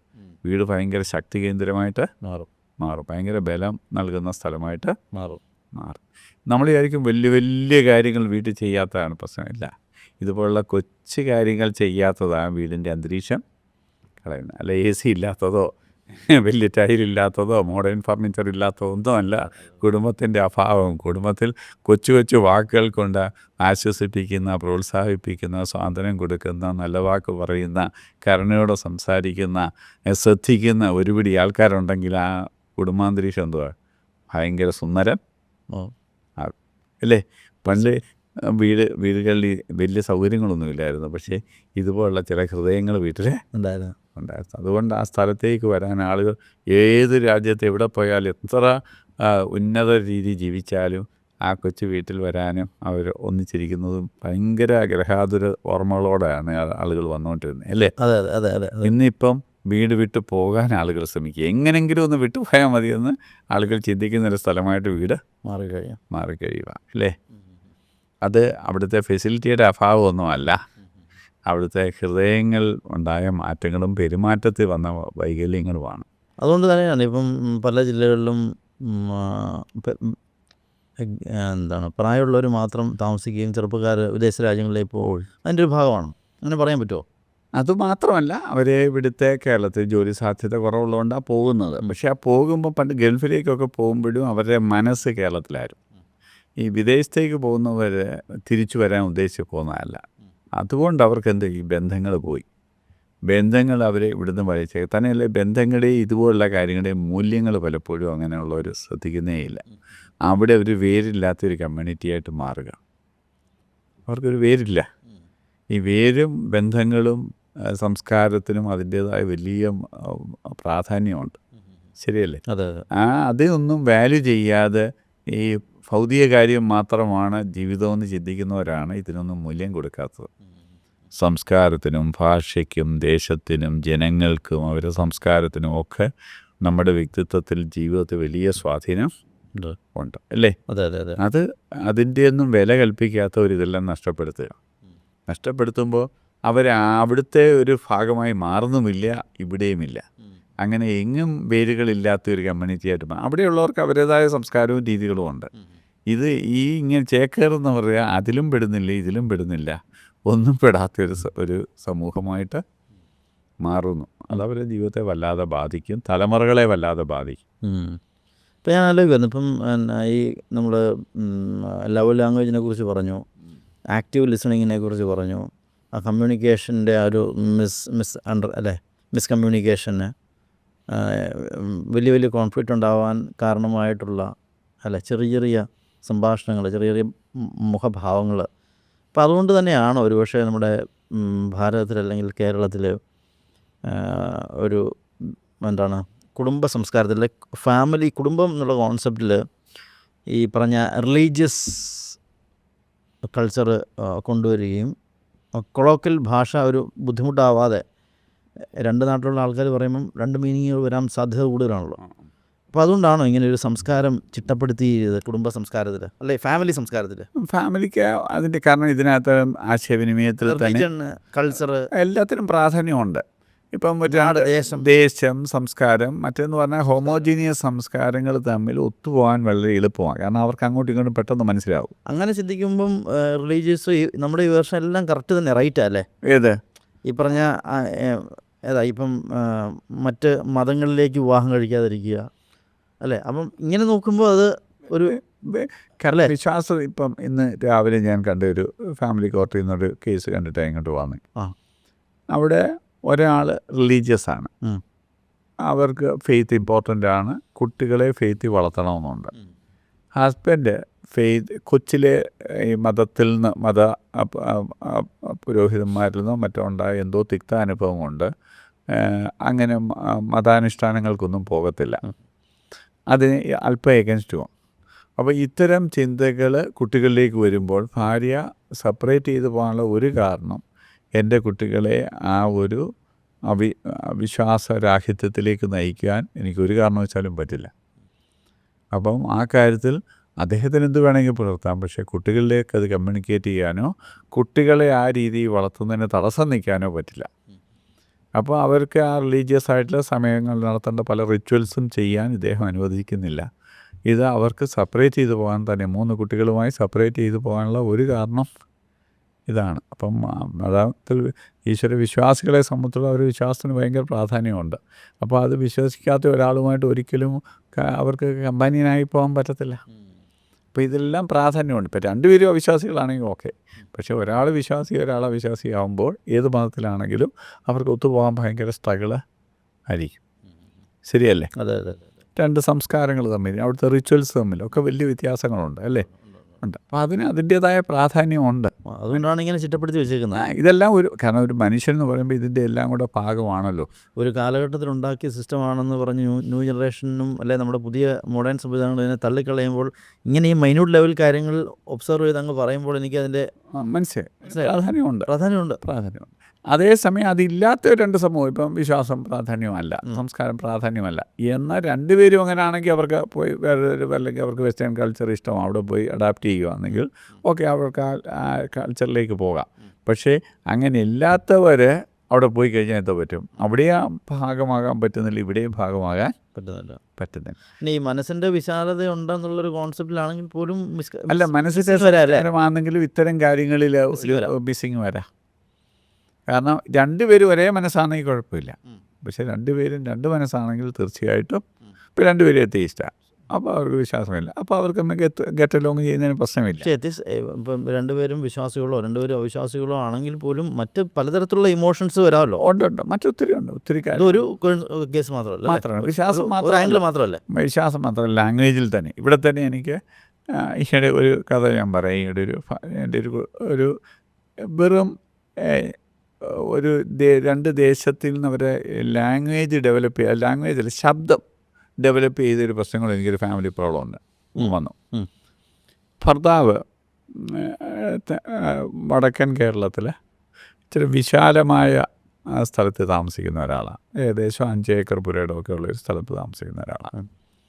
വൈഫ് ട്രിവാൻഡ്രത്ത് 3 സെൻറ്റ് 4 സെൻറ്റ് ഭൂമിക്കകത്ത് അടുത്തടുത്ത് താമസിക്കുന്ന സിറ്റിക്കകത്ത് താമസിക്കുന്ന ഒരാളാണ്. ഇവർ തമ്മിൽ പ്രേമിച്ച് 2 മതക്കാരുമായിരുന്നു, 2 പ്രേമിച്ച് കല്യാണം കഴിച്ചു. അപ്പം ആദ്യത്തെ കോൺഫ്ലിക്റ്റ് എന്ന് പറയുന്നത് അദ്ദേഹത്തിന് അതുകൊണ്ട് അദ്ദേഹം ഈ 5 ഏക്കറിന് എടുക്കാൻ അടുത്ത അയൽവക്കക്കാരന് 5 ഏക്കറിന് അപ്പുറത്താണ്. അപ്പോൾ ഇവർ തമ്മിൽ കമ്മ്യൂണിക്കേറ്റ് ചെയ്യുന്ന വളരെ ചെറുപ്പം തൊട്ട് ഭയങ്കര ശബ്ദത്തിലാണ്. കാരണം ശബ്ദത്തിൽ പറഞ്ഞാലേ കേൾക്കുമല്ലോ. അപ്പോൾ ഹായ് എന്നൊക്കെ വിളിക്കുന്നതും ഗുഡ് മോർണിംഗ് എന്ന് പറയുന്നതും എവിടെ പോകണമെന്ന് ചോദിച്ചു. അങ്ങനെ ഇയാൾക്ക് വളരെ ഉയർന്ന സൗണ്ടാണ് കൊച്ചിലോട്ട് ലഭിച്ചത്. ഇദ്ദേഹം അവസാനം പോലീസിൽ കയറി. പോലീസിൽ കയറിയപ്പം പുള്ളിയുടെ ശബ്ദം കൊണ്ട് പുള്ളിക്ക് പരേഡൊക്കെ നയിക്കാനുള്ള പോസ്റ്റ് കിട്ടി. കാരണം അത് ശീലിക്കുന്നതുകൊണ്ട് എല്ലാവരും കേൾക്കെ പറയാൻ പറ്റി. അപ്പോൾ മാത്രമല്ല പുള്ളി എന്നോട് പറഞ്ഞു ലാത്തി ഉപയോഗിച്ചിട്ടില്ല. പക്ഷേ ലാത്തി ഉപയോഗിക്കാൻ ഏത് കള്ളനും പുള്ളിയെ കണ്ടാലേ പേടിക്കും. കാരണം പുള്ളിയുടെ ഭയങ്കര സൗണ്ടാണ്. ഈ സൗണ്ടിൽ ഒന്ന് വരട്ടുമ്പോഴത്തേക്ക് ഇവൻ സത്യം പറയും.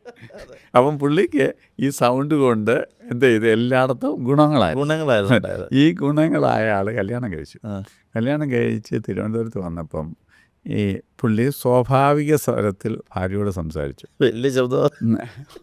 കാരണം തൊട്ടടുത്ത വീട്ടിലെ ജനലും ഇവരുടെ ജനലും തമ്മിൽ ആ കോർപ്പറേഷൻ്റെ മിനിമം ഡിസ്റ്റൻസേ ഉള്ളൂ, 3 അടി വല്ലതും ദൂരമേ ഉള്ളൂ. അപ്പോൾ ഇവിടെ ചെറുതായിട്ട് പൊറുപൊറുത്താൽ പോലും കതവ് തുറന്ന് കിടന്ന് അപ്പുറത്ത് കേൾക്കും.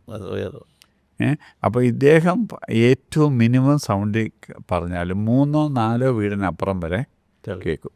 വൈഫ് വിചാരിച്ചു എന്നെ ഇദ്ദേഹം ദേഷ്യപ്പെടുകയാണ്. പുള്ളി ദേഷ്യപ്പെടുകയല്ല, പുള്ളി നോർമലി സംസാരിക്കുകയാണ്. മാത്രമല്ല പുള്ളി ഞങ്ങളെ ഈ ചുറ്റുപാടിൽ നാണം കെടുത്താൻ വേണ്ടി വന്നതാണ്. കാരണം ഉറക്കെ സംസാരിക്കുമ്പോൾ ഇവിടെ, കാരണം ഇവരിപ്പോൾ പെൺകുട്ടികൾ വളരെ ശാന്തമായി സംസാരിക്കുന്നൊരു വീടാണ്. ചെറിയ സംസാരത്തിൽ ഇവർ കൊച്ചിലെ തൊട്ടേ അപ്പുറത്ത് കേൾക്കാതിരിക്കാൻ വേണ്ടി വളരെ മിനിമം സൈലൻസറൊക്കെ പിടിപ്പിച്ച് വളരെ മിനിമം സ്വരത്തിലാണ് പറയുന്നത്. അങ്ങനെ വളരെ ലോ സൗണ്ടിൽ പറഞ്ഞ് കേട്ടിരുന്നൊരു വീട്ടിൽ ഉറക്കെ സംസാരം കേൾക്കുമ്പോൾ അയലോക്കാരെന്ത് തെറ്റായിരിക്കും?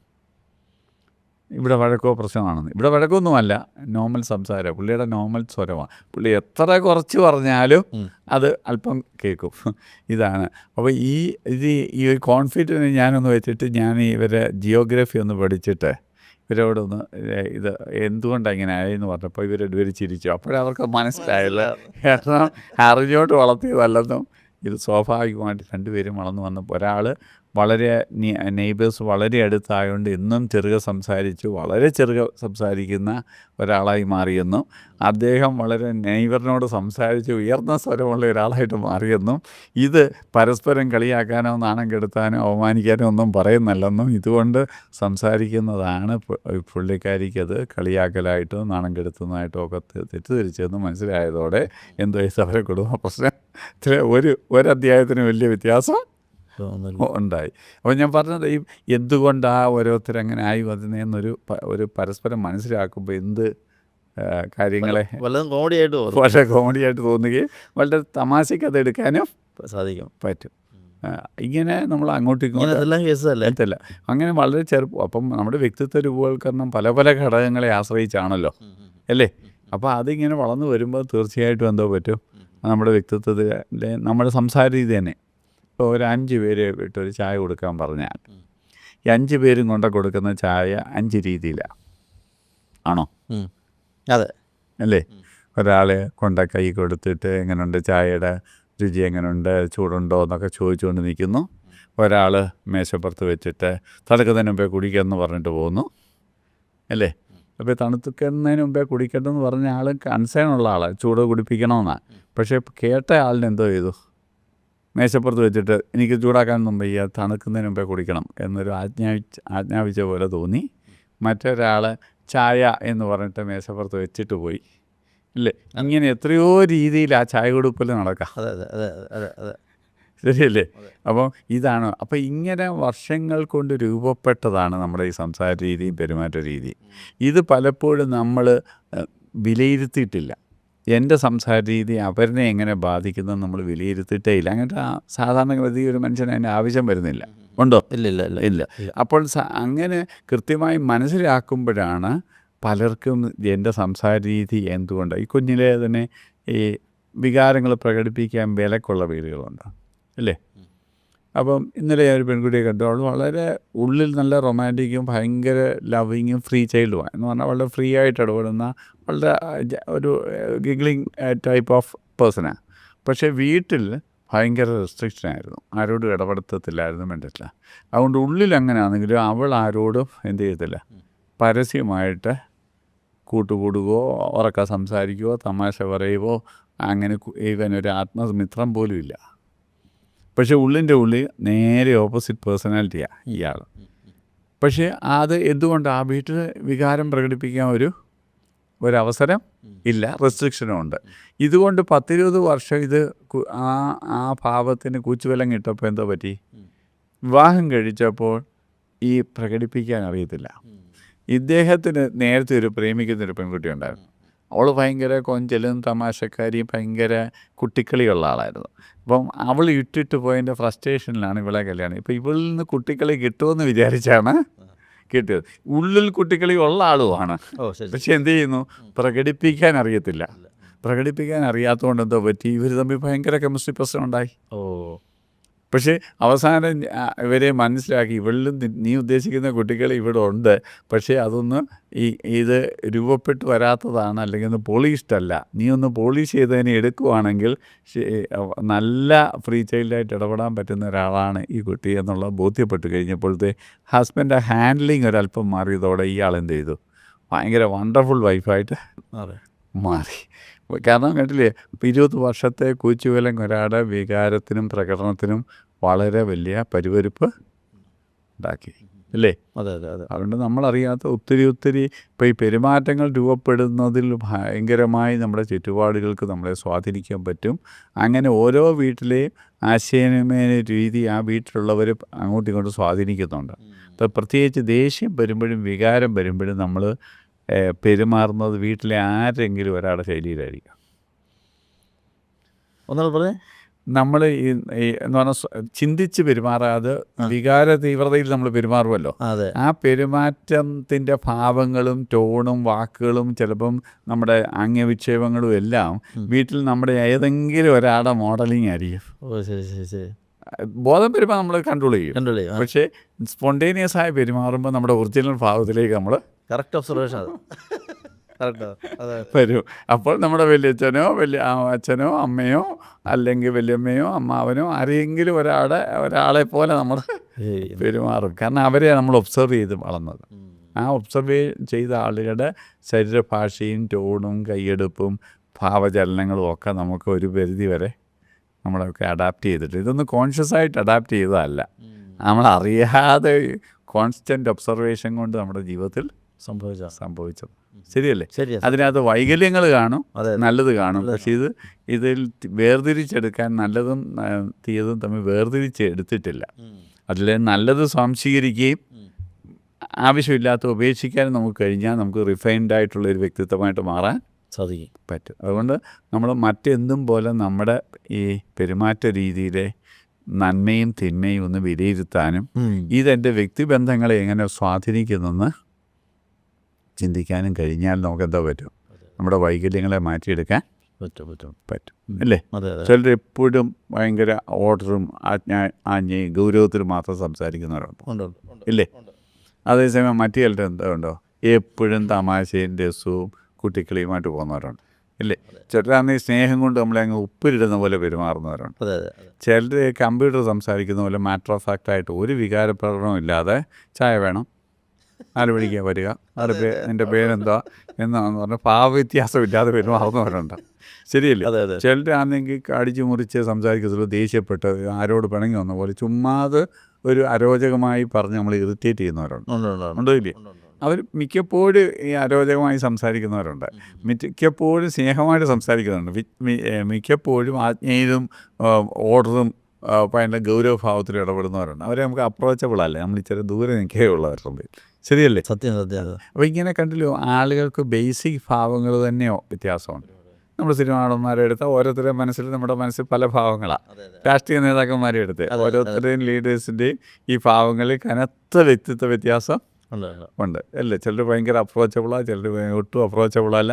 ചിലരെ കാണുമ്പോൾ ഭയം തോന്നും, ചിലരെ കാണുമ്പോൾ സ്നേഹം തോന്നും, ചിലരോട് നമുക്ക് തമാശ തോന്നും, ചിലരോട് നമുക്ക് ഭയങ്കര അടുക്കാൻ തോന്നും. കാരണം അവരുടെ ആ ഭാവങ്ങളും ടോണും ചേഷ്ടകളും എല്ലാം ചില വ്യക്തിത്വ ഭാവങ്ങൾ ശ്രദ്ധിക്കുന്നത് അല്ലേ? മനഃശാസ്ത്രത്തിൽ ഈഗോ സ്റ്റേറ്റ്സ് എന്ന് പറഞ്ഞ ഒരു ശാഖയുണ്ട്. അത് മനുഷ്യൻ്റെ പെരുമാറ്റത്തിൻ്റെ അടിസ്ഥാനത്തിൽ ഒരത്രയും നമുക്ക് ഇങ്ങനെ വർഗീകരിക്കാൻ പറ്റും. Ego state. ആ ഈഗോ സ്റ്റേറ്റ് എന്ന് പറഞ്ഞാൽ നമ്മുടെ സംഭാഷണത്തിൻ്റെ രീതിയിൽ നമ്മുടെ വ്യക്തിത്വത്തെ നമുക്ക് അത് തന്നെ. അപ്പോൾ അതിനകത്ത് കുട്ടി എന്ന് പറഞ്ഞാൽ നമ്മൾ ജന്മവാസനയിൽ പെരുമാറുമ്പോഴൊക്കെ നമ്മളെന്താ കുട്ടിയുടെ ഭാവത്തിലാണ്, അല്ലേ? ചിന്തിച്ചും മാറ്റർ ഓഫ് ഫാക്റ്റായിട്ട് പറയുന്നത് നമ്മുടെ അഡൽട്ട് ഭാവത്തിലാണ്. എന്നാൽ ചിലർ എപ്പോഴും ഒരു പേരൻ്റൽ ഭാവത്തിൽ എപ്പോഴും ആജ്ഞാപിക്കുകയോ സ്നേഹിക്കുകയോ അധികാരം നടത്തുകയോ വിമർശിക്കുകയോ ഒക്കെ ചെയ്യുന്ന അതൊക്കെ ഒരു പേരൻ്റൽ ഭാവമാണ്, അല്ലേ? അപ്പോൾ ഇങ്ങനെ വ്യത്യസ്ത ഭാവങ്ങളിൽ എല്ലാ ഭാവങ്ങളും നമുക്കുണ്ടാകുന്നതിൽ തെറ്റൊന്നുമില്ല. പക്ഷേ സന്ദർഭോചിതമായിട്ട് ഈ ഭാവങ്ങൾ മാറ്റാൻ നമ്മളെ കൊണ്ട് കഴിയണം. ചിലരെന്ത് ചെയ്യും, എപ്പോഴും ഒരേ ഭാവത്തിലാണ്, സന്ദർഭം നോക്കാതെ. എന്നാൽ നല്ല വ്യക്തിത്വം എന്ന് പറഞ്ഞാൽ അവരുടെ അഡൽട്ട് അവരുടെ ചിന്താഭാവം അവരുടെ പേരൻറ്റിനെയും ചൈൽഡിനെയും നിയന്ത്രിക്കും, മനസ്സിലായി? എന്നാൽ ഏത് ഭാവമാണ് ഇവിടെ ഏറ്റവും അപ്രോപ്രിയേറ്റ് എന്ന് തിരിച്ചറിഞ്ഞ് പെരുമാറും. അപ്പം ഗൗരവമാകേണ്ടടുത്ത് ഗൗരവമാകണം, സ്നേഹിക്കേണ്ടടുത്ത് സ്നേഹിക്കണം, മാറ്റർ ഓഫ് ഫാക്റ്റായിട്ട് പറയേണ്ട കാര്യം മാറ്റർ ഓഫ് ഫാക്റ്റായിട്ട് പറയണം, സന്തോഷത്തിലും വളരെ ഹാപ്പി ആയിട്ടും പറയേണ്ട കാര്യം അങ്ങനെ പറയണം, ദേഷ്യപ്പെടേണ്ടപ്പോൾ ദേഷ്യപ്പെടുക വേണം. ഇതെല്ലാം ഒരു നല്ല ആരോഗ്യകരമായ വ്യക്തിത്വത്തിൽ വേണം, വേണ്ടേ? പക്ഷെ അത് സന്ദർഭോചിതമായിരിക്കണം. എന്നാൽ ചിലർക്ക് ആ സന്ദർഭം വിട്ടും ചില പെരുമാറ്റത്തിൽ അവിടെ അങ്ങ് ഉറച്ചു നിൽക്കുക, അവർക്ക് ആ ഭാവം മാറ്റാൻ പറ്റത്തില്ല. അല്ലേ? സ്നേഹത്തിൽ പറയാൻ പറഞ്ഞാലും അത് ഇച്ചിരി ദേഷ്യം കാണും, അതെ അതെ. അല്ല ഇച്ചിരി അധികാരത്തിലേ അവർ പറയത്തുള്ളൂ. കാരണം അവർക്ക് ആ ഭാവം മാറ്റാൻ പറ്റുന്നില്ല. കാരണം ഒരു ഭാവത്തിന് വാക്കുകൾ മാത്രമല്ല, എൻ്റെ ശരീരഭാഷയും ടോണും എല്ലാം അതനുസരിച്ച് മാറണം, അല്ലേ? ഇപ്പോൾ തമാശ എന്ന് പറയുമ്പോൾ നമ്മുടെ മുഖഭാവത്തിനും ശരീരഭാഷയിലും ആ തമാശ ഭാവം വേണം, വേണ്ടേ? വേണം. ആജ്ഞാപിക്കുമ്പോൾ ആ ഗൗരവഭാവം വേണം. അതെ അതെ. സ്നേഹത്തിൽ പറയുമ്പോൾ സ്നേഹത്തിൻ്റെ ഒരു ലാംഗ്വേജും ബോഡി ലാംഗ്വേജും വേണം, അതെ അല്ലേ? അതെ അതെ. എന്നാൽ ഇത് മാറ്റാൻ പറ്റാത്തവരുണ്ട്.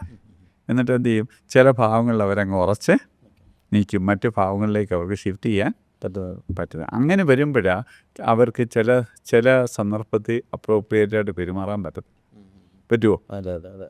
തമാശ പറഞ്ഞാലും ഗൗരവമായിട്ട് നിൽക്കും, അല്ലേ?